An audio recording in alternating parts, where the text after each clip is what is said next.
जुगाद सच है भी सच, नानक होसी भी सच। तेरे कवन कवन गुण कह कह गावा, तो साहिब गुणी निधाना।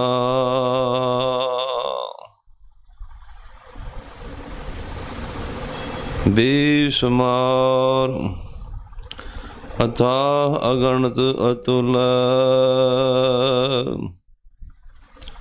जो बिलावहु त्यो नानक दास बोलै। बेशुमार अथाह अगणित अतुल, जो बिलावहु त्यो नानक दास बोलै। सतनाम श्री वाहिगुरु साहिब जी। मन्नै सुरत होवै मन बुद्ध, मन्नै सगल भवन की सुध। मन्नै सुरत होवै मन बुद्ध, मन्नै सगल भवन की सुध। वाहिगुरु जी का खालसा, वाहिगुरु जी की फतेह। पतित पावन भगत वछल, जुगो जुग अटल। दसां ही पातशाहियां दी आत्मिक जोत स्वरूप, शब्द अवतार धन सतगुरु श्री गुरु ग्रंथ साहिब जी महाराज सच्चे पातशाह जी की कृपा रहमत बख्शिश का सदका, सतगुरु साहिब जी की पावन हजूरी अंदर अमृत वेले तो सुंदर दीवान सजे हैं। सजे हुए दीवान दे विच पंज बाणियां दे नितनेम, श्री सुखमनी साहिब जी दे पाठ, आसा जी दी वार दा कीर्तन होया। वडभागी जनां ने इस सुभागे समय दा लाहा प्राप्त किया, अपने आप नूं वडभागी बनाया। आओ हुण कुछ समय वास्ते जो इस विद्यालय अंदर सतगुरु साहिब जी की कृपा का सदका लड़ीवार पावन गुरबाणी की कथा विचार चल रही है, उस दा समा होया। पावन गुरबाणी की कथा विचार सरवण करके होर भी लाहा प्राप्त करिए जी। सतनाम श्री वाहिगुरु साहिब जी। मन्नै सुरत होवै मन बुद्ध। धन सतगुरु श्री गुरु नानक देव साहिब जी महाराज सच्चे पातशाह जी दे चरण कमलों पास सिद्धा ने बेनती की कि सच्चे पातशाह जी, जिन्हां ने परमेश्वर का नाम मन्निया उन्हां दे बारे कोई कथन नहीं कर सकता। कागज दे उपर कलम ते शाही दे नाल लिख करके कोई अंत नहीं पा सकता, पर फिर भी सतगुरु सच्चे पातशाह जीओ आप जी दे चरनां विच बेनती आ कि जिन्हां ने परमेश्वर दे नाम नूं मन्निया उन्हां दे बारे कुछ ना कुछ आप जी कृपा दृष्टि करके कथन करो। सिद्ध लोकां दी बेनती नूं सुन करके सरबत दे भले वास्ते जिन्हां ने परमेश्वर दे नाम नूं मन्निया उन्हां दे बारे कथन करदे हन। मन्नै सुरत होवै मन बुद्ध। ये सिद्ध लोको जिन्हां ने परमेश्वर दे नाम नूं मन्निया, ਉਹਨਾਂ ਨੂੰ ਮਿਲਦਾ ਕੀ ਆ, ਹੋਵੈ ਮੰਨੈ ਸੁਰਤ ਹੋਵੈ ਮਨ ਬੁੱਧ। ਮਨ ਦੇ ਵਿੱਚ ਬੁੱਧੀ ਤੇ ਬੁੱਧੀ ਦੇ ਅੰਦਰ ਸੁਰਤ ਗਿਆਨ ਪ੍ਰਕਾਸ਼ ਹੁੰਦਾ। ਗੁਰਮੁਖੋ ਕਹਿਣਾ ਸੌਖਾ ਹੈ ਪਰ ਮੰਨਣਾ ਬਹੁਤ ਔਖਾ ਹੈ। ਹਰ ਇੱਕ ਪ੍ਰਾਣਾਧਾਰੀ ਜੀਵ ਇਹ ਕਥਨ ਕਰਦਾ ਹੈ ਕਿ ਮੈਂ ਗੁਰੂ ਨੂੰ ਮੰਨਦਾ। ਗੁਰਮੁਖੋ ਮੰਨਦਾ ਨਹੀਂ। ਦੁਨੀਆ ਦੇ ਲੋਕ ਅਕਸਰ ਪਦਾਰਥੀ ਤੇ ਸਵਾਰਥੀ ਹੁੰਦੇ ਆ। ਮੰਨਣਾ ਬਹੁਤ ਔਖਾ ਹੈ। ਉਹਦਾ ਭਾਣਾ ਮੰਨਣਾ, ਗੁਰੂ ਨੂੰ ਮੰਨਣਾ ਇਹ ਬਹੁਤ ਔਖਾ ਹੈ। ਕਿਸੇ ਪ੍ਰੇਮੀ ਵਿਦਵਾਨ ਦੇ ਬਚਨ ਹਨ, ਔਖੀ ਕਾਰ ਫਕੀਰੀ ਵਾਲੀ ਚੜ੍ਹ ਸੂਲੀ ਤੇ ਬਹਿਣਾ। ਜਿਹੜੀ ਫਕੀਰੀ ਵਾਲੀ ਪਰਮੇਸ਼ਰ ਨੂੰ ਮੰਨਣ ਵਾਲੀ ਕਾਰ ਹੈ, ਇਹ ਬਹੁਤ ਹੀ ਜ਼ਿਆਦਾ ਔਖੀ ਆ। ਜਿਸ ਤਰ੍ਹਾਂ ਸੂਲੀ ਤੇ ਚੜ੍ਹਨਾ ਬਹੁਤ ਔਖਾ ਹੈ, ਹਰ ਇੱਕ ਬੰਦਾ ਸੂਲੀ ਤੇ ਨਹੀਂ ਚੜ੍ਹ ਸਕਦਾ। ਇਸੇ ਤਰ੍ਹਾਂ ਪਰਮੇਸ਼ਰ ਨੂੰ ਵੀ ਹਰ ਇੱਕ ਬੰਦਾ ਨਹੀਂ ਮੰਨ ਸਕਦਾ। ਔਖੀ ਕਾਰ ਫਕੀਰੀ ਵਾਲੀ ਚੜ੍ਹ ਸੂਲੀ ਤੇ ਬਹਿਣਾ। ਗਲੀ ਗਲੀ ਦਾ ਭਿੱਖਿਆ ਲੈਣਾ, ਹਾਂਜੀ ਹਾਂਜੀ ਕਹਿਣਾ। ਗੁਰੂ ਵਾਸਤੇ ਮੰਗਣਾ, ਗੁਰੂ ਵਾਸਤੇ ਕਿਸੇ ਨੂੰ ਪ੍ਰਭਾਵਿਤ ਕਹਿਣਾ, ਪਰ ਕਿਸੇ ਦਾ ਕੌੜਾ ਬੋਲ ਬੋਲਿਆ ਹੋਇਆ ਸਿਰ ਮੱਥੇ 'ਤੇ ਪ੍ਰਵਾਨ ਕਰਨਾ ਤੇ ਹਾਂਜੀ ਹਾਂਜੀ ਕਹਿਣਾ। ਦੁਰ ਦੁਰ ਸ਼ੁਰ ਸ਼ੁਰ ਕੁੱਤਿਆਂ ਵਾਲੀ ਇਹ ਫਕਰਾਂ ਦਾ ਗਹਿਣਾ। ਕੋਈ ਚੰਗਾ ਕਵੇ, ਕੋਈ ਮਾੜਾ ਕਵੇ, ਉਹਨੂੰ ਕੋਈ ਫਿੱਕਾ ਬਚਨ ਨਹੀਂ ਬੋਲਣਾ। ਇਹ ਨਹੀਂ ਵੀ ਗੁਰੂ ਨੂੰ ਕੋਈ ਗਾਲਾਂ ਕੱਢੇ, ਗੁਰੂ ਦੀ ਨਿੰਦਿਆ ਕਰੇ ਤੇ ਉਹ ਸੁਣਨੀ ਆ, ਨਹੀਂ। ਗੁਰੂ ਦੀ ਨਿੰਦਾ ਦੇ ਪਰਥਾਈ ਸੱਚੇ ਪਾਤਸ਼ਾਹ ਦੀ ਪਾਵਨ ਗੁਰਬਾਣੀ ਦੇ ਬਚਨ ਹਨ, ਗੁਰ ਕੀ ਨਿੰਦਾ ਸੁਣੇ ਨਾ ਕਾਨ।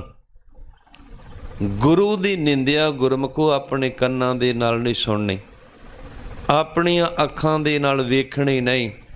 ਫਿਰ ਜਿਹੜਾ ਨਿੰਦਿਆ ਕਰਦਾ ਉਹਦੇ ਨਾਲ ਵਿਹਾਰ ਕਿਹੋ ਜਿਹਾ ਕਰਨਾ? ਭੇਟਾ ਸੰਗ ਕਰੇ ਕਿਰਪਾਨ। ਉਹਨੂੰ ਸੋਧਣ ਦਾ ਯਤਨ ਕਰਨਾ ਕਿ ਤੂੰ ਗੁਰੂ ਦੀ ਨਿੰਦਿਆ ਕਿਉਂ ਕੀਤੀ, ਗੁਰੂ ਨੇ ਵਿਗਾੜਿਆ ਕੀ ਹੈ। ਗੁਰਮੁਖੋ ਸਮਰੱਥ ਗੁਰੂ ਨਿਰਵੈਰ ਹੁੰਦਾ ਹੈ, ਕਿਸੇ ਦੇ ਨਾਲ ਉਹ ਵੈਰ ਨਹੀਂ ਕਰਦਾ। ਆਏ ਦਰ ਤੇ ਸਵਾਲੀ ਨੂੰ ਗੁਰਮੁਖੋ ਉਹ ਖਾਲੀ ਨਹੀਂ ਮੁੜਦਾ। ਮੰਨੈ ਸੁਰਤ ਹੋਵੈ ਮਨ ਬੁੱਧ। ਮਨ ਦੇ ਅੰਦਰ ਬੁੱਧੀ ਤੇ ਬੁੱਧੀ ਦੇ ਅੰਦਰ ਸੁਰਤ ਗਿਆਨ ਪ੍ਰਕਾਸ਼ ਹੁੰਦਾ। ਗਿਆਨ ਕਿ ਸਾਡਾ ਗੁਰੂ ਕੀ ਕਹਿੰਦਾ, ਗੁਰੂ ਦੀ ਗੁਰਬਾਣੀ ਕੀ ਕਹਿੰਦੀ ਹੈ। ਗੁਰਮੁਖੋ ਪੰਜਾਬ ਨੂੰ 3 ਹਿੱਸਿਆਂ ਵਿੱਚ ਵੰਡਿਆ, ਮਾਝਾ, ਮਾਲਵਾ ਤੇ ਦੁਆਬਾ। ਮਾਝੇ ਨੂੰ ਲੁੱਟ ਕਰਕੇ ਖਾ ਗਿਆ ਬਿਆਸਾ ਵਾਲਾ ਪਖੰਡੀ। ਨਾਮ ਇਹ ਵੀ ਦਿੰਦੇ ਆ ਮੰਨਣ ਵਾਲੇ, ਇਹਨੂੰ ਵੀ ਲੋਕ ਬਹੁਤ ਆ। ਬਾਘੇ ਪੁਰਾਣੇ ਦੇ ਇਲਾਕੇ ਦਾ ਰਹਿਣ ਵਾਲਾ, ਗੁਰੂ ਬਣਨ ਤੋਂ ਪਹਿਲਾਂ ਇਹ ਸ਼ਰਾਬ ਵੀ ਪੀਂਦਾ ਸੀ ਤੇ ਦਾੜੀ ਵੀ ਮੁੰਨਦਾ ਸੀ ਤੇ ਕਲੱਬਾਂ ਪੱਬਾਂ ਵਿੱਚ ਵੀ ਜਾਂਦਾ ਸੀ।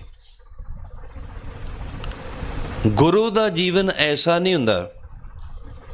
ਜਿਹੜਾ ਗੁਰੂ ਹੈ, ਗੁਰੂ ਦੇ ਪ੍ਰਥਾਏ ਗੁਰਬਾਣੀ ਦੇ ਬਚਨ ਹਨ, ਬਾਣੀ ਗੁਰੂ, ਗੁਰੂ ਹੈ ਬਾਣੀ, ਵਿੱਚ ਬਾਣੀ ਅੰਮ੍ਰਿਤ ਸਾਰੇ। ਗੁਰਬਾਣੀ ਕਹੈ ਸੇਵਕ ਜਨ ਮਾਨੈ, ਪ੍ਰਤੱਖ ਗੁਰੂ ਨਿਸਤਾਰੇ। ਸਿੱਖਾਂ ਦਾ ਕੇਵਲ ਤੇ ਕੇਵਲ ਗੁਰਮੁਖੋ ਸ਼ਬਦ ਗੁਰੂਆ, ਰਾਧਾ ਸੁਆਮੀ ਸਰਸੇ ਵਾਲਾ ਤੇ ਨੂਰ ਮਹਿਲੀਆ ਨਹੀਂ। ਨਾਮ ਇਹ ਵੀ ਦਿੰਦਾ ਕਿ 5 ਸ਼ਬਦਾਂ ਦਾ ਨਾਮ ਦਿੰਦਾ, ਇਹਨੂੰ ਜਪਣਾ ਪਰ ਕਿਸੇ ਨੂੰ ਦੱਸਣਾ ਨਹੀਂ। ਜੇ ਦੱਸਿਆ ਤੇ ਪੁੱਠਾ ਪੈ ਜਾਣਾ। ਇਹਦੇ 5 ਸ਼ਬਦ ਕਿਹੜੇ ਆ? ਓੰਕਾਰ, ਰਰੰਕਾਰ ਸੋਹੰ ਸਤਨਾਮ ਤੇ ਜੋਤ ਨਿਰੰਜਨ ਗੁਰਮੁਖੋ, ਇਹ 5 ਸ਼ਬਦ ਦਿੰਦੇ ਆ, ਪਰ ਇਹ ਜਪਣਾ, ਇਹਨੂੰ ਦੱਸਣਾ ਨਹੀਂ। ਜੇ ਦੱਸ ਦਿੱਤਾ ਤੇ ਪੁੱਠਾ ਪੈ ਜਾਣਾ। ਗੁਰਮੁਖੋ ਹੈ ਹੀ ਚੋਰ ਆ, ਨਾਮ ਦੇਣ ਵਾਲਾ ਵੀ ਚੋਰ ਆ, ਨਾਮ ਲੈਣ ਵਾਲਾ ਵੀ ਚੋਰ ਆ। ਇਹਨਾਂ ਦੇ ਵਿੱਚੋਂ ਕੋਈ ਵੀ ਭਲਾ ਪੁਰਖ ਨਹੀਂ। ਗੁਰਮੁਖੋ ਰਾਧਾ ਸੁਆਮੀ ਮੱਤ ਵਾਲੇ, ਰਾਧਾ ਸੁਆਮੀ ਪਖੰਡੀ ਮਾਝੇ ਦੀ ਧਰਤੀ ਨੂੰ ਲੁੱਟ ਕੇ ਖਾ ਗਏ। ਮਾਲਵੇ ਦੀ ਧਰਤੀ ਨੂੰ ਬਲਾਤਕਾਰੀ ਗੁਰਮੁਖੋ ਸਰਸੇ ਵਾਲਾ ਲੁੱਟ ਕੇ ਖਾ ਗਿਆ। ਇਹ ਗੁਰੂਆਂ ਪੀਰਾਂ ਦੀ ਧਰਤੀ ਆ, ਪਖੰਡੀਆਂ ਦੀ ਨਹੀਂ। ਫਿਰ ਦੁਆਬੇ ਦੀ ਧਰਤੀ ਨੂੰ ਲੁੱਟ ਕਰਕੇ ਖਾ ਗਿਆ ਨੂਰ ਮਹਿਲੀਆ ਭਈਆ। ਜਿਹੜੇ ਇਹਨਾਂ ਤਿੰਨਾਂ ਦੀ ਮਾਰ ਤੋਂ ਬਚੇ ਆ, ਉਹ ਕੋਈ ਤੇ ਕਬਰਾਂ ਨੂੰ ਮੰਨਣ ਲੱਗ ਪਿਆ ਤੇ ਕੋਈ ਪਹਾੜਾਂ ਵਾਲੇ ਬਾਬੇ ਵਡਭਾਗ ਸਿੰਘ ਦੇ ਪੁਜਾਰੀ ਬਣ ਗਏ ਆ। ਕੀ ਕਲਗੀਧਰ ਪਾਤਸ਼ਾਹ ਨੇ ਇਹਨਾਂ ਨੂੰ ਮੰਨਣ ਵਾਸਤੇ ਆਪਾਂ ਨੂੰ ਕਿਹਾ ਸੀ? ਆਪਾਂ ਰੋਜ਼ ਅਰਦਾਸ ਵਿੱਚ ਪੜ੍ਹਦੇ ਤੇ ਸੁਣਦੇ ਹਾਂ ਜੋ ਕਲਗੀਧਰ ਪਾਤਸ਼ਾਹ ਨੇ ਬਚਨ ਕੀਤੇ, ਕੀ ਆਪਾਂ ਮੰਨਦੇ ਹਾਂ? ਕਲਗੀਧਰ ਪਾਤਸ਼ਾਹ ਜਦੋਂ ਹਜ਼ੂਰ ਸਾਹਿਬ ਦੀ ਧਰਤੀ ਤੇ ਸੱਚਖੰਡ ਗਮਨ ਕਰਨ ਲੱਗੇ, ਖਾਲਸਾ ਪੰਥ ਨੇ ਬੇਨਤੀ ਕੀਤੀ ਕਿ ਸੱਚੇ ਪਾਤਸ਼ਾਹ ਆਪ ਜੀ ਤੋਂ ਬਾਅਦ ਸਾਡਾ ਗੁਰੂ ਕੌਣ ਆ? ਖਾਲਸੇ ਪੰਥ ਦੀ ਬੇਨਤੀ ਨੂੰ ਸੁਣ ਕਰਕੇ ਕਲਗੀਧਰ ਪਾਤਸ਼ਾਹ ਜੀ ਨੇ ਬਚਨ ਕੀਤੇ, ਆਗਿਆ ਪਈ ਅਕਾਲ ਕੀ ਤਬੈ ਚਲਾਇਓ ਪੰਥ। ਸਾਨੂੰ ਅਕਾਲ ਪੁਰਖ ਵਾਹਿਗੁਰੂ ਦੀ ਆਗਿਆ ਹੋਈ ਤੇ ਖਾਲਸਾ ਪੰਥ ਅਸੀਂ ਚਲਾਇਆ, ਇਹ ਪ੍ਰਗਟ ਕੀਤਾ। ਸਭ ਸਿੱਖਨ ਕੋ ਹੁਕਮ ਹੈ ਗੁਰੂ ਮਾਨਿਓ ਗ੍ਰੰਥ। ਸਾਡੇ ਤੋਂ ਬਾਅਦ ਧੰਨ ਸਤਿਗੁਰੂ ਸ੍ਰੀ ਗੁਰੂ ਗ੍ਰੰਥ ਸਾਹਿਬ ਜੀ ਮਹਾਰਾਜ ਸੱਚੇ ਪਾਤਸ਼ਾਹ ਨੂੰ ਗੁਰੂ ਮੰਨਣਾ। ਫਿਰ ਉਹ ਇਹ ਵੀ ਬਚਨ ਕਹਿ ਸਕਦੇ ਸਨ ਕਿ ਸਾਡੇ ਤੋਂ ਬਾਅਦ ਮਾਝੇ ਦੇ ਲੋਕਾਂ ਨੇ ਰਾਧਾ ਸੁਆਮੀ ਨੂੰ ਮੰਨਣਾ, ਮਾਲਵੇ ਦੇ ਲੋਕਾਂ ਨੇ ਸਰਸੇ ਵਾਲੀ ਪਖੰਡੀ ਨੂੰ ਮੰਨਣਾ, ਦੁਆਬੇ ਦੇ ਲੋਕਾਂ ਨੇ ਨੂਰ ਮਹਿਲੀਏ ਨੂੰ ਮੰਨਣਾ। ਜਿਹੜਾ ਇਹਨਾਂ ਤਿੰਨਾਂ ਨੂੰ ਨਹੀਂ ਮੰਨ ਸਕਦਾ ਉਹ ਪਹਾੜਾਂ ਵਾਲੇ ਨੂੰ ਮੰਨੇ, ਜਿਹੜਾ ਪਹਾੜਾਂ ਵਾਲੇ ਬਾਬੇ ਨੂੰ ਨਹੀਂ ਮੰਨ ਸਕਦਾ ਉਹ ਕਬਰ ਨੂੰ ਮੰਨੇ। ਸੱਚੇ ਪਾਤਸ਼ਾਹ ਨੇ ਸਾਰਿਆਂ ਨੂੰ ਹੁਕਮ ਕੀਤਾ ਕਿ ਸਭ ਸਿੱਖਣ ਕੋ ਹੁਕਮ ਹੈ। ਜਿਹੜਾ ਦਾਅਵਾ ਕਰਦਾ ਕਿ ਮੈਂ ਸਿੱਖਿਆ, ਸਾਰਿਆਂ ਨੂੰ ਸਾਡਾ ਹੁਕਮ ਆ। ਕੀ ਹੁਕਮ ਆ? ਗੁਰੂ ਮਾਨਿਓ ਗ੍ਰੰਥ। ਸਾਡੇ ਤੋਂ ਬਾਅਦ ਪਰਚਾ ਸ਼ਬਦ ਦਾ, ਦੀਦਾਰ ਖਾਲਸੇ ਦੇ ਤੇ ਪੂਜਾ ਅਕਾਲ ਦੀ ਕਰਨੀ ਆ। ਉਹ ਇਹਨਾਂ ਦਾ ਵੀ ਜ਼ਿਕਰ ਕਰ ਸਕਦੇ ਸਨ। ਫਿਰ ਜਿਹੜੇ ਪੱਥਰਾਂ ਦੀ ਸੇਵਾ ਕਰਦੇ ਆ, ਪੱਥਰਾਂ ਦੀ ਪੂਜਾ ਕਰਨ ਦੇ ਸੰਬੰਧ ਵਿੱਚ ਧੰਨ ਸਤਿਗੁਰੂ ਸ੍ਰੀ ਗੁਰੂ ਗ੍ਰੰਥ ਸਾਹਿਬ ਜੀ ਮਹਾਰਾਜ ਸੱਚੇ ਪਾਤਸ਼ਾਹ ਦੀ ਪਾਵਨ ਗੁਰਬਾਣੀ ਦੇ ਬਚਨ ਹਨ। ਜੋ ਪਾਥਰ ਕੋ ਕਹਤੇ ਦੇਵ ਤਾਕਿ ਬਿਰਥਾ ਹੋਵੈ ਸੇਵ। ਜੋ ਪਾਥਰ ਕੀ ਪਾਈ ਪਾਏ ਤਿਸ ਕੀ ਕਾਲ ਅਜਾਈ ਜਾਏ। ਜਿਹੜੇ ਪੱਥਰ ਦੀ ਮੂਰਤੀ ਬਣਾ ਕਰਕੇ ਦੇਵੀ ਦੇਵਤੇ ਜਾਂ ਦੇਵ ਕਹਿੰਦੇ ਪ੍ਰਕਾਸ਼ ਸਰੂਪ ਨੂੰ ਉਹਨੂੰ ਮੰਨਦਾ, ਉਹਦੀ ਪੂਜਾ ਕਰਦਾ, ਗੁਰਮੁਖੋ ਉਹਦੀ ਕਿਸੇ ਵੀ ਲੇਖੇ ਵਿੱਚ ਨਹੀਂ। ਤੇ ਸੱਚੇ ਪਾਤਸ਼ਾਹ ਸ਼੍ਰੀ ਗੁਰੂ ਗੋਬਿੰਦ ਸਿੰਘ ਸਾਹਿਬ ਜੀ ਮਹਾਰਾਜ ਸੱਚੇ ਪਾਤਸ਼ਾਹ ਜੀ ਨੇ ਸ਼੍ਰੀ ਦਸਮ ਗ੍ਰੰਥ ਦੀ ਪਾਵਨ ਗੁਰਬਾਣੀ ਅੰਦਰ ਸਿੱਖਾਂ ਨੂੰ ਸੰਬੋਧਨ ਕਰਕੇ ਬਚਨ ਕੀਤੇ, ਜਾਗਤ ਜੋਤ ਜਪੈ ਨਿਸਬਾਸਰ ਏਕ ਬਿਨਾ ਮਨ ਨੈਕ ਨ ਅੰਨੈ ਪੂਰਨ ਪ੍ਰੇਮ ਪ੍ਰਤੀਤ ਸਜੈ ਬ੍ਰਤ ਗੋਰ ਮੜੀ ਮਟ ਭੂਲ ਨ ਮੰਨੈ। ਇਹਨਾਂ ਨੂੰ ਕਦੇ ਵਾਸਤੇ ਭੁੱਲ ਕਰਕੇ ਮੰਨਣਾ ਨਹੀਂ। ਭੁੱਲ ਕਰਕੇ ਤੇ ਕੀ ਮੰਨਣਾ? ਸਾਡੇ ਪੰਜਾਬੀ ਲੋਕ ਕਬਰਾਂ ਬਣਾਉਂਦੇ ਆ, ਕਬਰਾਂ 'ਤੇ ਮੇਲੇ ਲਵਾਉਂਦੇ ਆ। ਜਿੱਥੇ ਮੇਲੇ ਲਵਾਉਂਦੇ ਆ ਉੱਥੇ ਸੁਖਮਨੀ ਸਾਹਿਬ ਦੇ ਪਾਠ ਕਬਰਾਂ 'ਤੇ ਕਰਾਉਂਦੇ ਆ, ਅਖੰਡ ਪਾਠ ਕਬਰਾਂ 'ਤੇ ਕਰਾਉਂਦੇ ਆ, ਫਿਰ ਸਹਿਜ ਪਾਠ ਕਬਰਾਂ 'ਤੇ ਕਰਾਉਂਦੇ ਆ। ਕਲਗੀਧਰ ਪਾਤਸ਼ਾਹ ਨੇ ਤੇ ਸਾਨੂੰ ਰੋਕਿਆ ਸੀ ਭੁੱਲ ਕਰਕੇ ਨਹੀਂ ਕਰਨਾ। ਤੁਸੀਂ ਕਦੇ ਤਜਰਬਾ ਕਰਿਓ, ਰਾਧਾ ਸੁਆਮੀ ਦੇ ਡੇਰੇ ਤੇ ਜਾਏ, ਉੱਥੇ ਜ਼ਿਆਦਾ ਗਿਣਤੀ ਪੱਗਾਂ ਵਾਲੇ ਸਰਦਾਰਾਂ ਦੀ ਹੁੰਦੀ ਆ। ਕਿਤੇ ਕਬਰ ਤੇ ਮੇਲਾ ਲੱਗਾ ਹੋਵੇ, ਉੱਥੇ ਜਿਹੜੀ ਪ੍ਰਬੰਧਕ ਕਮੇਟੀ ਤੇ ਜ਼ਿਆਦਾ ਗਿਣਤੀ ਗੁਰਮੁਖੋ ਪੱਗਾਂ ਵਾਲੇ ਸਰਦਾਰਾਂ ਦੀ ਹੁੰਦੀ ਆ। ਕਿ ਛੇਵੇਂ ਪਾਤਸ਼ਾਹ ਨੇ ਸਾਨੂੰ ਪੱਗਾਂ ਇਹਨਾਂ ਕਬਰਾਂ, ਪੱਥਰਾਂ ਤੇ ਪਖੰਡੀ ਲੋਕਾਂ ਨੂੰ ਮੰਨਣ ਵਾਸਤੇ ਦਿੱਤੀਆਂ ਸਨ? ਗੁਰਮੁਖੋ ਨਹੀਂ, ਪੱਗ ਦੀ ਅਸੀਂ ਕਦਰ ਨਹੀਂ, ਪੱਗ ਦੀ ਅਸੀਂ ਨਰਾਦਰੀ ਕਰਦੇ ਹਾਂ। ਮਿਸਾਲ ਦੇ ਤੌਰ 'ਤੇ ਗੁਰਮੁਖੋ ਅਸੀਂ ਮੰਨਦੇ ਨਹੀਂ, ਅਸੀਂ ਸਵਾਰਥੀ ਹੋ ਗਏ, ਪਦਾਰਥੀ ਹੋ ਗਏ। ਜਿਹੜੇ ਪਾਸੋਂ ਸਾਨੂੰ ਸਵਾਰਥ ਮਿਲਦਾ ਉਸੇ ਪਾਸੇ ਨੂੰ ਤੁਰ ਪਏ। ਜਿਹੜੇ ਪਾਸੇ ਪਦਾਰਥ ਖਾਣ ਵਾਸਤੇ ਮਿਲਦੇ ਆ ਗੁਰਮੁਖੋ ਅਸੀਂ ਉੱਥੇ ਪਾਸੇ ਤੁਰ ਪਏ। ਇਸ ਕਰਕੇ ਸੱਚੇ ਪਾਤਸ਼ਾਹ ਸਾਨੂੰ ਸਮਝਾਉਂਦੇ ਆ, ਮੰਨੈ ਸੁਰਤ ਹੋਵੈ ਮਨ ਬੁੱਧ। ਜਿਹੜੇ ਪਰਮੇਸ਼ਰ ਦੇ ਨਾਮ ਨੂੰ ਸੁਣ ਕਰਕੇ ਮੰਨਦੇ ਆ ਨਾ, ਉਹਨਾਂ ਦੇ ਮਨ ਵਿੱਚ ਬੁੱਧੀ ਦਾ ਤੇ ਬੁੱਧੀ ਦੇ ਅੰਦਰ ਗਿਆਨ ਦਾ ਪ੍ਰਕਾਸ਼ ਹੁੰਦਾ। ਉਹ ਆਪਣੇ ਗੁਰੂ ਦੇ ਦਰ ਨੂੰ ਛੱਡ ਕਰਕੇ ਕਿਸੇ ਪਖੰਡੀ ਦੇ ਧਾਰੀ ਕਬਰ ਤੇ ਮੱਥਾ ਨਹੀਂ ਟੇਕਦੇ। ਕਈ ਪ੍ਰੇਮੀ ਆ ਜਦੋਂ ਗਰਮੀ ਦਾ ਮਹੀਨਾ ਆਉਣਾ, ਹਾੜੀ ਦੀ ਫਸਲ ਵੱਢੀ ਜਾਣੀ ਆ, ਫਿਰ ਕਬਰਾਂ ਤੇ ਮੇਲੇ ਵੀ ਸ਼ੁਰੂ ਹੋ ਜਾਣੇ ਆ। ਫਿਰ ਕਬਰਾਂ ਤੇ ਚੌਲਾਂ ਦੀਆਂ ਦੇਗਾਂ ਲੱਥਣੀਆਂ ਵੀ ਸ਼ੁਰੂ ਹੋ ਜਾਣੀਆਂ। ਕਬਰਾਂ ਦੇ ਉੱਪਰ ਹਰੇ ਰੰਗ ਦੀਆਂ ਲੋਕਾਂ ਨੇ ਚਾਦਰਾਂ ਪਾਉਣੀਆਂ ਵੀ ਸ਼ੁਰੂ ਕਰ ਦੇਣੀਆਂ। ਕਬਰਾਂ ਦੇ ਉੱਪਰ ਪ੍ਰਸ਼ਾਦ ਵੀ ਚੜਾਉਂਦੇ ਆ। ਫਿਰ ਪ੍ਰਸ਼ਾਦ ਉਹ ਵੰਡਦੇ ਵੀ ਆ, ਆਪ ਵੀ ਖਾਂਦੇ ਤੇ ਲੋਕਾਂ ਨੂੰ ਵੀ ਖਵਾਉਂਦੇ ਆ। ਕਲਗੀਧਰ ਪਾਤਸ਼ਾਹ ਜੀ ਦੇ ਵਚਨ ਹਨ, ਸਾਡੇ ਸਿੱਖ ਨੇ ਕਬਰ ਨੂੰ ਮੰਨਣਾ ਨਹੀਂ, ਕਬਰ ਤੇ ਪ੍ਰਸ਼ਾਦ ਨਹੀਂ ਚੜਾਉਣਾ, ਤੇ ਚੜਿਆ ਪ੍ਰਸ਼ਾਦ ਗੁਰਮੁਖੋ ਲੈ ਕਰਕੇ ਖਾਣਾ ਵੀ ਨਹੀਂ। ਕਲਗੀਧਰ ਪਾਤਸ਼ਾਹ ਜੀ ਦੇ ਬਚਨ ਹਨ, ਜਹਾਂ ਤਹਾਂ ਕਾ ਖਾਏ ਪ੍ਰਸਾਦ, ਸੋ ਸਿੱਖ ਨਹੀਂ ਆਦ ਜੁਗਾਦ। ਉਹ ਸਾਡਾ ਸਿੱਖ ਨਹੀਂ ਜਿਹੜਾ ਕਬਰਾਂ ਤੇ ਪ੍ਰਸ਼ਾਦ ਚੜਾਉਂਦਾ, ਆਪ ਖਾਂਦਾ ਤੇ ਗੁਰਮੁਖੋ ਲੋਕਾਂ ਨੂੰ ਵੰਡਦਾ। ਆਮ ਤੌਰ 'ਤੇ ਸਾਡੇ ਲੋਕਾਂ ਵਿੱਚ ਇੱਕ ਗੱਲ ਪ੍ਰਚਲਿਤ ਆ ਵੀ ਇਹਦੇ ਹੱਥਾਂ ਨੂੰ ਕੀ ਲੱਗਿਆ, ਨਗੋਰੇ ਦੇ ਹੱਥ ਦਾ ਕਦੇ ਵਾਸਤੇ ਗੁਰਮੁਖੋ ਗੁਰ ਸਿੱਖ ਨੇ ਖਾਣਾ ਨਹੀਂ। ਤੰਬਾਕੂ ਦੀ ਵਰਤੋਂ ਕਰਨ ਵਾਲੇ ਦੇ ਹੱਥ ਦਾ ਜਲ ਪਾਣੀ ਪ੍ਰਸ਼ਾਦਾ ਕਦੇ ਗੁਰ ਸਿੱਖ ਨੇ ਛਕਣਾ ਨਹੀਂ। ਹੋਟਲਾਂ, ਬਾਜ਼ਾਰਾਂ, ਪੈਲਸਾਂ ਦੇ ਵਿੱਚੋਂ ਗੁਰ ਸਿੱਖ ਨੇ ਕਦੇ ਵਾਸਤੇ ਭੋਜਨ ਪ੍ਰਸ਼ਾਦਾ ਨਹੀਂ ਛਕਣਾ। ਇਹ ਕਲਗੀਧਰ ਪਾਤਸ਼ਾਹ ਜੀ ਦੇ ਬਚਨ ਹਨ, ਜਾ ਕੀ ਰਹਿਤ ਨਾ ਜਾਣੀਐ, ਗੁਰ ਮੰਤਰ ਨਹੀਂ ਚੀਤ, ਤਾਕਾ ਭੋਜਨ ਖਾਏ ਕਾ ਵਿਸਰੈ ਹਰਸ਼ੋਂ ਪ੍ਰੀਤ। ਜਿਸ ਬੰਦੇ ਨੇ ਗੁਰੂ ਮੰਤਰ ਨਹੀਂ ਲਿਆ, ਗੁਰੂ ਨੂੰ ਮੰਨਦਾ ਨਹੀਂ, ਜੇਕਰ ਉਹਦੇ ਹੱਥਾਂ ਦਾ ਭੋਜਨ ਪ੍ਰਸ਼ਾਦਾ ਖਾਓਗੇ ਤੁਸੀਂ ਗੁਰੂ ਦੇ ਨਾਲੋਂ ਟੁੱਟ ਜਾਓਗੇ, ਕਦੇ ਵਾਸਤੇ ਬੰਦਗੀ ਨਹੀਂ ਕਰੋਗੇ, ਪਰਮੇਸ਼ਰ ਦੀ ਬਾਣੀ ਨਹੀਂ ਪੜ੍ਹੋਗੇ। ਤੇ ਸੱਚੇ ਪਾਤਸ਼ਾਹ ਸ਼੍ਰੀ ਗੁਰੂ ਗੋਬਿੰਦ ਸਿੰਘ ਸਾਹਿਬ ਜੀ ਮਹਾਰਾਜ ਸੱਚੇ ਪਾਤਸ਼ਾਹ ਜੀ ਨੇ ਜਿਹੜੇ ਤੰਬਾਕੂ ਖਾਂਦੇ, ਤੰਬਾਕੂ ਦੀ ਵਰਤੋਂ ਕਰਦੇ ਆ, ਉਹਨਾਂ ਦੇ ਹੱਥ ਦਾ ਭੋਜਨ ਪ੍ਰਸ਼ਾਦਾ ਕਦੇ ਨਹੀਂ, ਜਲ ਪਾਣੀ ਕਦੇ ਬਣਿਆ ਸਕਣਾ ਨਹੀਂ।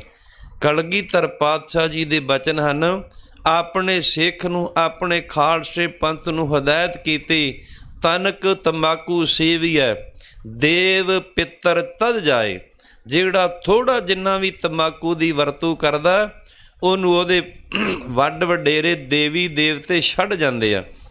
ਤਨਕ ਤੰਬਾਕੂ ਸੇਵੀਐ, ਦੇਵ ਪਿੱਤਰ ਤਜ ਜਾਏ, ਪਾਣੀ ਤਾਕੇ ਹਾਥ ਕਾ ਮਦਰਾ ਸਮ ਅਗਦਾਏ। ਗੁਰਮੁਖਾ ਯਾਦ ਰੱਖ, ਜੇਕਰ ਉਹਦੇ ਹੱਥ ਦਾ ਤੂੰ ਫੋਕਾ ਪਾਣੀ ਪੀ ਲਿਆ, ਉਹ ਵੀ ਤੇਰੇ ਵਾਸਤੇ ਸ਼ਰਾਬ ਦੀ ਨਿਆਈ, ਤੇ ਸ਼ਰਾਬ ਨੂੰ ਇੱਕ ਬੱਜਰ ਕਰਹਿਤ ਮੰਨਿਆ ਗਿਆ। ਦੱਸੋ ਆਪਾਂ ਇਹਨਾਂ ਲੋਕਾਂ ਦੀਆਂ ਗੱਲਾਂ ਮੰਨਣੀਆਂ ਜਾਂ ਕਲਗੀਧਰ ਪਾਤਸ਼ਾਹ ਸ਼੍ਰੀ ਗੁਰੂ ਗ੍ਰੰਥ ਸਾਹਿਬ ਜੀ ਮਹਾਰਾਜ ਸੱਚੇ ਪਾਤਸ਼ਾਹ ਦੀਆਂ ਆਪਾਂ ਪ੍ਰਵਚਨ ਮੰਨਣੇ ਆ? ਤੰਬਾਕੂ, ਪਾਨ, ਸੁਪਾਰੀ ਦੇ ਸੰਬੰਧ ਵਿੱਚ ਸ਼੍ਰੀ ਗੁਰੂ ਗ੍ਰੰਥ ਸਾਹਿਬ ਜੀ ਮਹਾਰਾਜ ਸੱਚੇ ਪਾਤਸ਼ਾਹ ਦੀ ਪਾਵਨ ਗੁਰਬਾਣੀ ਦੇ ਬਚਨ ਹਨ।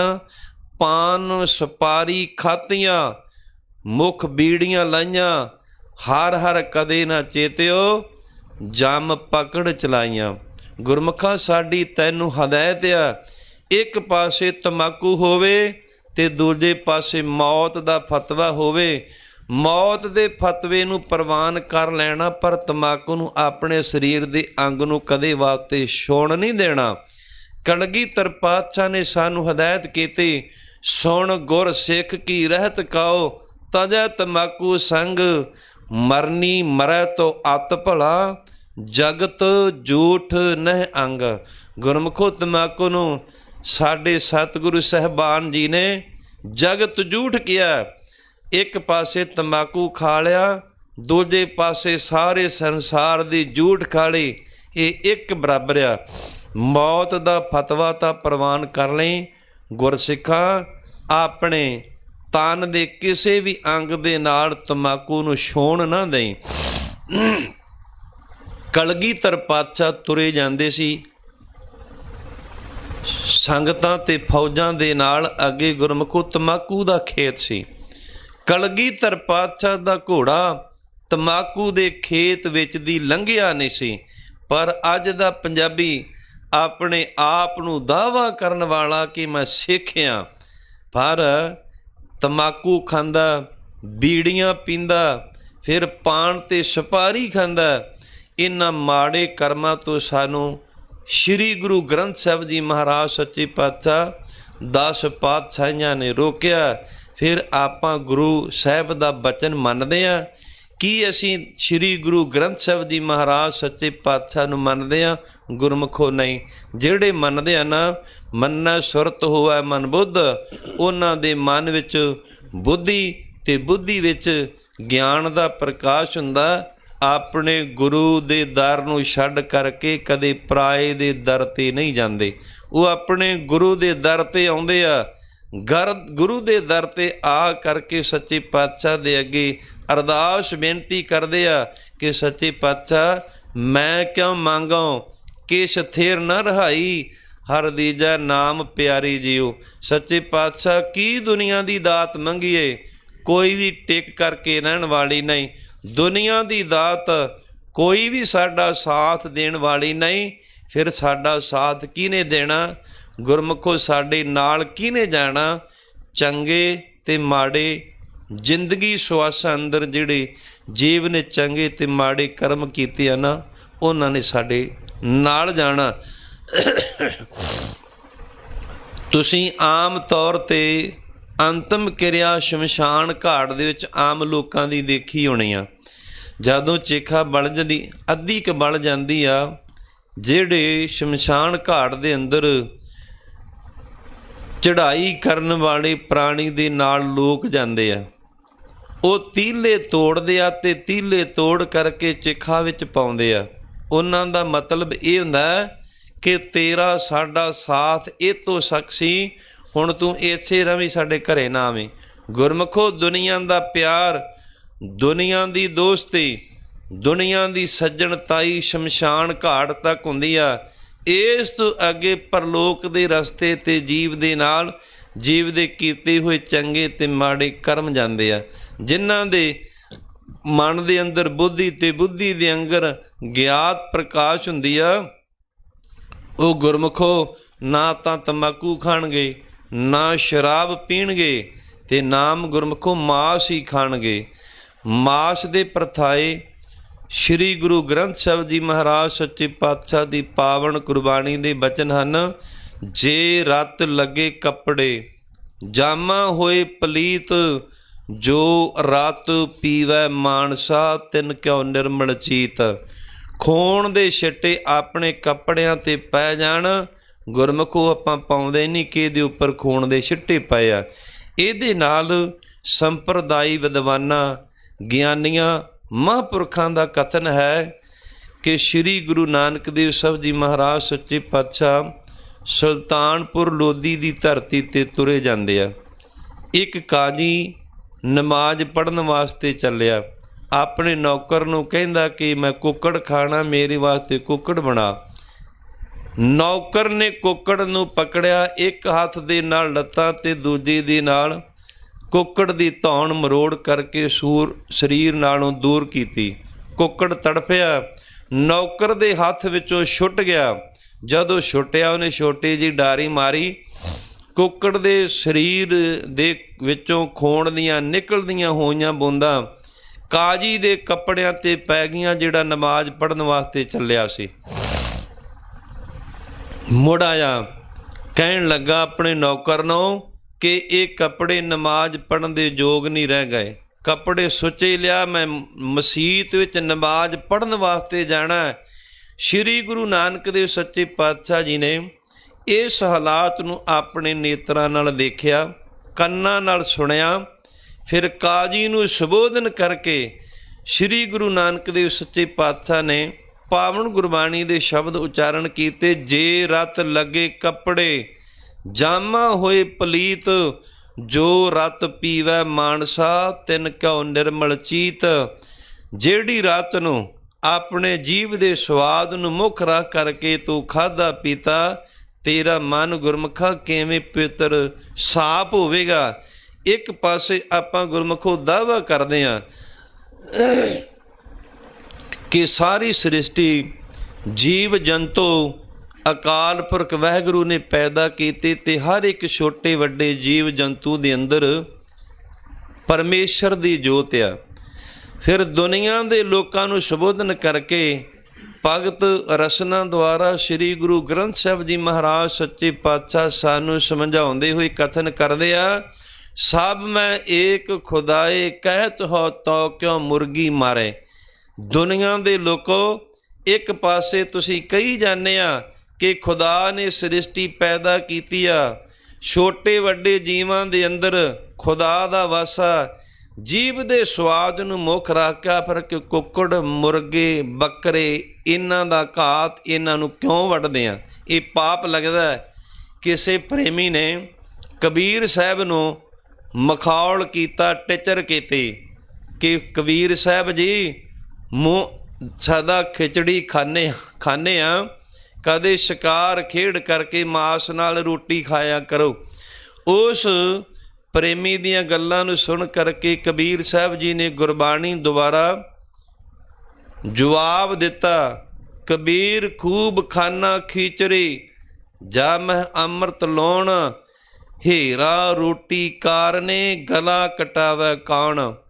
ਸਾਨੂੰ ਪ੍ਰੇਮੀਆਂ ਲੂਣ ਵਾਲੀ ਖਿਚੜੀ ਹੀ ਅੰਮ੍ਰਿਤ ਦੇ ਬਰਾਬਰ ਆ, ਪਰ ਤੇਰੇ ਆਖੇ ਲੱਗ ਕਰਕੇ ਸ਼ਿਕਾਰ ਮਾਰਾਂਗੇ, ਸ਼ਿਕਾਰ ਦੇ ਨਾਲ ਰੋਟੀ ਖਾਵਾਂਗੇ, ਸਾਨੂੰ ਫਿਰ ਗਲਾ ਵਢਾਉਣਾ ਪਵੇਗਾ। ਖੋਣ ਦਾ ਬਦਲਾ ਖੋਣ ਹੁੰਦਾ। ਸਾਡੇ ਵਾਸਤੇ ਇਹ ਜਿਹੜੀ ਲੂਣ ਦੀ ਖਿਚੜੀ ਆ, ਇਹੀ ਇੱਕ ਅੰਮ੍ਰਿਤ ਆ। ਤੇਰੇ ਪਿੱਛੇ ਲੱਗ ਕਰਕੇ ਅਸੀਂ ਮਾਸ ਕਦੇ ਨਹੀਂ ਖਾਵਾਂਗੇ। ਤੇ ਗੁਰਮੁਖੋ, ਕੀ ਆਪਾਂ ਆਪਣੇ ਗੁਰੂ ਦਾ ਬਚਨ ਮੰਨਦੇ ਆ? ਜਿਹੜੇ ਮੰਨਦੇ ਆ ਗੁਰਮੁਖੋ, ਉਹਨਾਂ ਦੇ ਮਨ ਦੇ ਅੰਦਰ ਗਿਆਨ ਹੁੰਦਾ। ਉਹ ਕਦੇ ਤੰਬਾਕੂ ਨਹੀਂ ਖਾਣਗੇ, ਕਦੇ ਸ਼ਰਾਬ ਨਹੀਂ ਪੀਣਗੇ, ਪਾਨ ਸੁਪਾਰੀ ਨਹੀਂ ਖਾਣਗੇ, ਆਪਣੇ ਗੁਰੂ ਦਾ ਦਰ ਛੱਡ ਕਰਕੇ ਕਦੇ ਪਰਾਏ ਦੇ ਦਰ 'ਤੇ ਨਹੀਂ ਜਾਣਗੇ। ਤੇ ਸ਼੍ਰੀ ਗੁਰੂ ਗ੍ਰੰਥ ਸਾਹਿਬ ਜੀ ਮਹਾਰਾਜ ਸੱਚੇ ਪਾਤਸ਼ਾਹ ਸਾਨੂੰ ਸਮਝਾਉਂਦੇ ਹੋਏ ਕਥਨ ਕਰਦੇ, ਫਰੀਦਾ ਬਾਰ ਪਰਾਏ ਬੈਸਨਾ ਸਾਈਂ ਮੁਝੇ ਨਾ ਦੇ, ਜੇ ਤੂੰ ਏਵਾ ਰਾਖਸੀ ਜੀਓ ਸਰੀਰੋ ਲੈ। ਸੱਚੇ ਪਾਤਸ਼ਾਹ ਮੈਨੂੰ ਪਰਾਏ ਦੇ ਦਰਵਾਜ਼ੇ 'ਤੇ ਕਦੇ ਵਾਸਤੇ ਨਾ ਜਾਣ ਦੇਵੇਂ। ਜੇ ਮੈਂ ਪਰਾਏ ਦੇ ਦਰਵਾਜ਼ੇ 'ਤੇ ਜਾਣਾ ਤੇ ਸੱਚੇ ਪਾਤਸ਼ਾਹ ਮੇਰੇ ਸਰੀਰ ਦੇ ਵਿੱਚੋਂ ਸਵਾਸਾਂ ਦਾ ਅੰਤ ਕਰ ਦੇਈਂ, ਮੈਂ ਕਿਸੇ ਪਰਾਏ ਦੇ ਦਰਵਾਜ਼ੇ 'ਤੇ ਕਦੇ ਭੁੱਲ ਕਰਕੇ ਨਾ ਜਾਵਾਂ। ਤੇ ਅੱਜ ਕੱਲ੍ਹ ਦਾ ਮਨੁੱਖ ਗੁਰਮੁਖੋ, ਇੱਕ ਦਰਵਾਜ਼ੇ 'ਤੇ ਗਿਆ, ਤਸੱਲੀ ਨਹੀਂ ਹੋਈ, ਦੂਜੇ 'ਤੇ ਗਿਆ, ਫੇਰ ਵੀ ਤਸੱਲੀ ਨਹੀਂ ਹੋਈ, ਫਿਰ ਆਪਣੀ ਸਾਰੀ ਜ਼ਿੰਦਗੀ ਗੁਰਮੁਖੋ ਪਰਾਏ ਦਰਵਾਜ਼ਿਆਂ 'ਤੇ, ਪਰਾਏ ਦਰਾਂ 'ਤੇ, ਪਰਾਏ ਲੋਭੀ, ਪਰਾਏ ਪਖੰਡੀ ਦੰਭੀਆਂ ਦੇ ਡੇਰਿਆਂ 'ਤੇ ਜਾਂਦਾ। ਸੱਚੇ ਪਾਤਸ਼ਾਹ ਸਿੱਧ ਲੋਕਾਂ ਨੂੰ ਸੰਬੋਧਨ ਕਰਕੇ ਸਾਨੂੰ ਸਮਝਾਉਂਦੇ ਆ, ਮੰਨੈ ਸੁਰਤ ਹੋਵੇ ਮਨ ਬੁੱਧ। ਜਿਨ੍ਹਾਂ ਨੇ ਅਕਾਲ ਪੁਰਖ ਵਾਹਿਗੁਰੂ ਦਾ ਨਾਮ ਮੰਨਿਆ ਨਾ, ਉਹਨਾਂ ਦੇ ਹਿਰਦੇ ਦੇ ਅੰਦਰ ਗਿਆਨ ਪ੍ਰਗਟ ਹੋ ਗਿਆ। ਉਹ ਕਿਸੇ ਪਰਾਏ ਦੇ ਦਰ 'ਤੇ ਕਦੇ ਵਾਸਤੇ ਭੁੱਲ ਕਰਕੇ ਨਹੀਂ ਜਾਂਦੇ ਹਨ। ਮੰਨੈ ਸਗਲ ਭਵਨ ਕੀ ਸੁਧ। ਫਿਰ ਜਿਹੜਾ ਪਰਮੇਸ਼ਰ ਦਾ ਨਾਮ ਮੰਨਦਾ ਉਹਨੂੰ ਸਾਰੇ ਭਵਨਾਂ ਦੀ ਸੋਝੀ ਹੋ ਜਾਂਦੀ ਆ ਕਿ ਪਤਾਲ ਵਿੱਚ ਕਿਹੋ ਜਿਹੇ ਲੋਕ ਰਹਿੰਦੇ ਆ, ਪਤਾਲ ਦੇ ਵਿੱਚ ਕੀ ਵਰਤਾਰਾ, ਧਰਤੀ 'ਤੇ ਕੀ ਵਰਤਦਾ, ਉੱਤੇ ਆਕਾਸ਼ ਵਿੱਚ ਕਿੰਨੀਆਂ ਪੁਰੀਆਂ, ਕਿੰਨੇ ਆਕਾਸ਼ ਆ। ਗੁਰਮੁਖੋ ਮੰਨਣ ਦੇ ਨਾਲ ਪਰਮੇਸ਼ਰ ਦੇ ਗਿਆਨ, ਪਰਮੇਸ਼ਰ ਦਾ ਦਿੱਤਾ ਹੋਇਆ ਗਿਆਨ ਅਤੇ ਉਹਨੂੰ ਸਾਰੇ ਭਵਨਾਂ ਦੀ ਸੋਝੀ ਹੋ ਜਾਂਦੀ ਆ। ਪਿਛਲੇ ਸਮੇਂ ਵਿੱਚ ਕੀ ਹੋਇਆ, ਵਰਤਮਾਨ ਸਮੇਂ ਦੇ ਵਿੱਚ ਕੀ ਹੁੰਦਾ, ਆਉਣ ਵਾਲੇ ਸਮੇਂ ਦੇ ਵਿੱਚ ਗੁਰਮੁਖੋ ਕੀ ਹੋਣਾ। ਇਸੇ ਤਰ੍ਹਾਂ ਬਾਬਾ ਬੁੱਢਾ ਸਾਹਿਬ ਜੀ ਦੀ ਅੰਸ਼ ਬੰਸ਼ ਵਿੱਚੋਂ ਬਾਬਾ ਰਾਮ ਕੌਰ ਜੀ ਹੋਏ ਆ, ਜਿਹੜੇ 7ਵੀਂ ਪੀੜ੍ਹੀ ਵਿੱਚੋਂ ਸਨ। ਕਲਗੀਧਰ ਪਾਤਸ਼ਾਹ ਸ਼੍ਰੀ ਗੁਰੂ ਗੋਬਿੰਦ ਸਿੰਘ ਸਾਹਿਬ ਜੀ ਮਹਾਰਾਜ ਸੱਚੇ ਪਾਤਸ਼ਾਹ ਦੀ ਸ਼ਰਨ ਵਿੱਚ ਗਏ, ਖੰਡੇ ਬਾਟੇ ਦਾ ਅੰਮ੍ਰਿਤ ਛਕਿਆ। ਅੰਮ੍ਰਿਤ ਛਕ ਕਰਕੇ ਕਲਗੀਧਰ ਪਾਤਸ਼ਾਹ ਜੀ ਨੇ ਉਹਨਾਂ ਦਾ ਨਾਮ ਭਾਈ ਗੁਰਬਖਸ਼ ਸਿੰਘ ਰੱਖਿਆ। ਗੁਰਮੁਖੋ ਬ੍ਰਹਮ ਗਿਆਨੀ ਸਨ। ਮਨ ਵਿੱਚ ਗਿਆਤ ਆਈ, ਸ਼੍ਰੀ ਗੁਰੂ ਨਾਨਕ ਦੇਵ ਸੱਚੇ ਪਾਤਸ਼ਾਹ ਦੇ ਕੌਤਕ ਯਾਦ ਸਨ।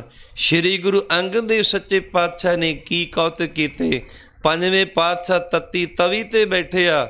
9ਵੇਂ ਪਾਤਸ਼ਾਹ ਨੇ ਚਾਂਦਨੀ ਚੌਂਕ ਵਿੱਚ ਗੁਰਸਿੱਖਾਂ ਦੇ ਸਮੇਤ ਕੁਰਬਾਨੀ ਕੀਤੀ। ਕਲਗੀਧਰ ਪਾਤਸ਼ਾਹ ਦੇ ਉਹਨਾਂ ਨੇ ਕੌਤਕ ਯਾਦ ਸਨ, ਕਿਉਂਕਿ ਉਹਨਾਂ ਨੂੰ ਗਿਆਤ ਸੀ। ਮੰਨਣਾ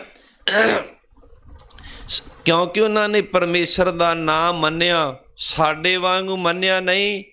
ਅਸੀਂ ਉਹਨਾਂ ਚਿਰ ਮੰਨਦੇ ਆ ਜਿੰਨਾ ਚਿਰ ਸਾਨੂੰ ਪਦਾਰਥ ਅਤੇ ਸੁਆਰਥ ਮਿਲਦੇ ਆ। ਜਦੋਂ ਸਾਡੇ ਕੀਤੇ ਹੋਏ ਕਰਮਾਂ ਦੇ ਅਨੁਸਾਰ ਸਾਡੇ ਘਰ ਪਰਿਵਾਰ ਦੇ ਵਿੱਚ ਗੁਰਮੁਖੋ ਕੋਈ ਬਿਪਤਾ ਪੈ ਗਈ ਨਾ, ਅਤੇ ਫਿਰ ਅਸੀਂ ਕੀ ਕਰਦੇ ਆ, ਚੰਗੇ ਚੰਗਾ ਕਰ ਮੰਨੇ, ਮੰਦਾ ਹੋਏ। ਜਦੋਂ ਤੇ ਸਾਡੇ ਘਰ ਵਿੱਚ ਪਦਾਰਥਾਂ ਦੀ ਭਰਮਾਰ ਆ, ਅਸੀਂ ਕਹਿ ਦਿੰਦੇ ਕਿ ਸਾਨੂੰ ਗੁਰੂ ਨੇ ਬਹੁਤ ਕੁਝ ਦਿੱਤਾ, ਅਤੇ ਜਦੋਂ ਸਾਡੇ ਕੀਤੇ ਹੋਏ ਕਰਮਾਂ ਦੇ ਅਨੁਸਾਰ ਗਰੀਬੀ ਆ ਗਈ, ਉਦੋਂ ਗੁਰਮੁਖੋ ਅਸੀਂ ਰੱਬ ਨੂੰ ਗਾਲਾਂ ਕੱਢਣ ਤੋਂ ਵੀ ਕਦੇ ਗੁਰੇਜ਼ ਨਹੀਂ ਕਰਦੇ। ਉਦੋਂ ਅਸੀਂ ਪਰਮੇਸ਼ਰ ਨੂੰ ਮੰਦਾ ਚੰਗਾ ਬੋਲਣ ਤੋਂ ਵੀ ਗੁਰਮੁਖੋ ਪਰਹੇਜ਼ ਨਹੀਂ ਕਰਦੇ। ਸ਼੍ਰੀ ਗੁਰੂ ਹਰਗੋਬਿੰਦ ਸਾਹਿਬ ਜੀ ਮਹਾਰਾਜ ਸੱਚੇ ਪਾਤਸ਼ਾਹ ਨੇ ਜਦੋਂ ਸ਼੍ਰੀ ਅਕਾਲ ਤਖਤ ਸਾਹਿਬ ਦੀ ਸਿਰਜਣਾ ਕੀਤੀ, ਆਪਣੇ ਪਿਤਾ ਸਤਿਗੁਰੂ ਸ਼੍ਰੀ ਗੁਰੂ ਅਰਜਨ ਦੇਵ ਸਾਹਿਬ ਜੀ ਮਹਾਰਾਜ ਸੱਚੇ ਪਾਤਸ਼ਾਹ ਦਾ ਬਦਲਾ ਲੈਣ ਦਾ ਉਹਨਾਂ ਨੇ ਬਚਨ ਕੀਤਾ ਸ਼੍ਰੀ ਅਕਾਲ ਤਖਤ ਸਾਹਿਬ 'ਤੇ। ਅਤੇ ਗੁਰਮੁਖੋ ਜਿਹੜੇ ਸਾਡੇ ਵਰਗੇ ਮਸੰਦ ਲੋਕ ਸਨ, ਉਹਨਾਂ ਨੇ ਮਾਤਾ ਗੰਗਾ ਜੀ ਕੋਲੇ 6ਵੇਂ ਪਾਤਸ਼ਾਹ ਸਮਰਾਟ ਗੁਰੂ ਦੀ ਸ਼ਿਕਾਇਤ ਲਾਈ। ਗੁਰੂ ਘਰ ਦੇ ਮਸੰਦ ਸਨ, ਕਾਰ ਭੇਟਾ ਇਕੱਠੀ ਕਰਦੇ ਸਨ, ਸਿੱਖੀ ਦਾ ਪ੍ਰਚਾਰ ਕਰਦੇ ਸਨ, ਪਰ ਸਮਰੱਥ ਗੁਰੂ ਸ਼੍ਰੀ ਗੁਰੂ ਹਰਗੋਬਿੰਦ ਸਾਹਿਬ ਜੀ ਮਹਾਰਾਜ ਸੱਚੇ ਪਾਤਸ਼ਾਹ ਦੀ ਜਗਤ ਮਾਤਾ ਗੰਗਾ ਜੀ ਕੋਲੇ ਸ਼ਿਕਾਇਤ ਲਾਈ। ਕਿਹਾ ਮਾਤਾ ਜੀ ਲਾਲ ਜੀ ਨੂੰ ਸਮਝਾਓ, ਇਹਨਾਂ ਦੀ ਛੋਟੀ ਉਮਰ ਆ। ਮਾਤਾ ਜੀ ਕੋਲੇ ਸ਼ਿਕਾਇਤ ਲਾਈ, ਸਮਰਾਟ ਗੁਰੂ ਨੂੰ ਸਮਝਾਉਣ ਵਾਸਤੇ ਮਾਤਾ ਜੀ ਨੂੰ ਬੇਨਤੀ ਕੀਤੀ ਆ। ਗੁਰਮੁਖੋ ਉਸ ਟਾਈਮ 'ਤੇ ਵੀ ਜਿਹੜੇ ਸਵਾਰਥੀ ਅਤੇ ਪਦਾਰਥੀ ਲੋਕ ਸਨ, ਉਹ ਗੁਰੂ ਨੂੰ ਸਮਝਾਉਂਦੇ ਸਨ। ਵਰਤਮਾਨ ਦੇ ਸਮੇਂ ਵਿੱਚ ਵੀ ਗੁਰੂ ਨੂੰ ਸਮਝਾਉਣ ਦਾ ਯਤਨ ਕਰਦੇ ਆ। ਗੁਰਮੁਖੋ ਸਮਝਣਾ ਤੇ ਅਸੀਂ ਆਪ ਸੀ, ਸਿੱਖਿਆ ਤੇ ਗੁਰੂ ਦੇ ਕੋਲੋਂ ਅਸੀਂ ਆਪ ਲੈਣੀ ਸੀ। ਅਸੀਂ ਵੱਡੇ ਸਿੱਖਿਆ ਦੇ ਦਾਤੇ ਬਣ ਕੇ ਤੇ ਗੁਰੂ ਨੂੰ ਗੁਰਮੁਖੋ ਸਮਝਾਉਣ ਦਾ ਯਤਨ ਕਰਦੇ ਹਾਂ, ਕਿਉਂਕਿ ਪਾਵਨ ਗੁਰਬਾਣੀ ਦੇ ਬਚਨ ਹਨ, ਗੁਰ ਕਹਿਆ ਸਾਕਾਰ ਕਮਾਹੋ, ਗੁਰ ਕੀ ਕਰਨੀ ਕਾਹੇ ਧਾਵੋ। ਸਿੱਖਣਾ ਤੇ ਅਸੀਂ ਗੁਰੂ ਦੇ ਕੋਲੋਂ ਸੀ। ਸਿੱਖ ਦਾ ਅਰਥ ਕੀ ਹੁੰਦਾ? ਸਿੱਖਣ ਵਾਲਾ। ਕਿੰਨਾ ਕੁ ਚਿਰ ਸਿੱਖਦਾ?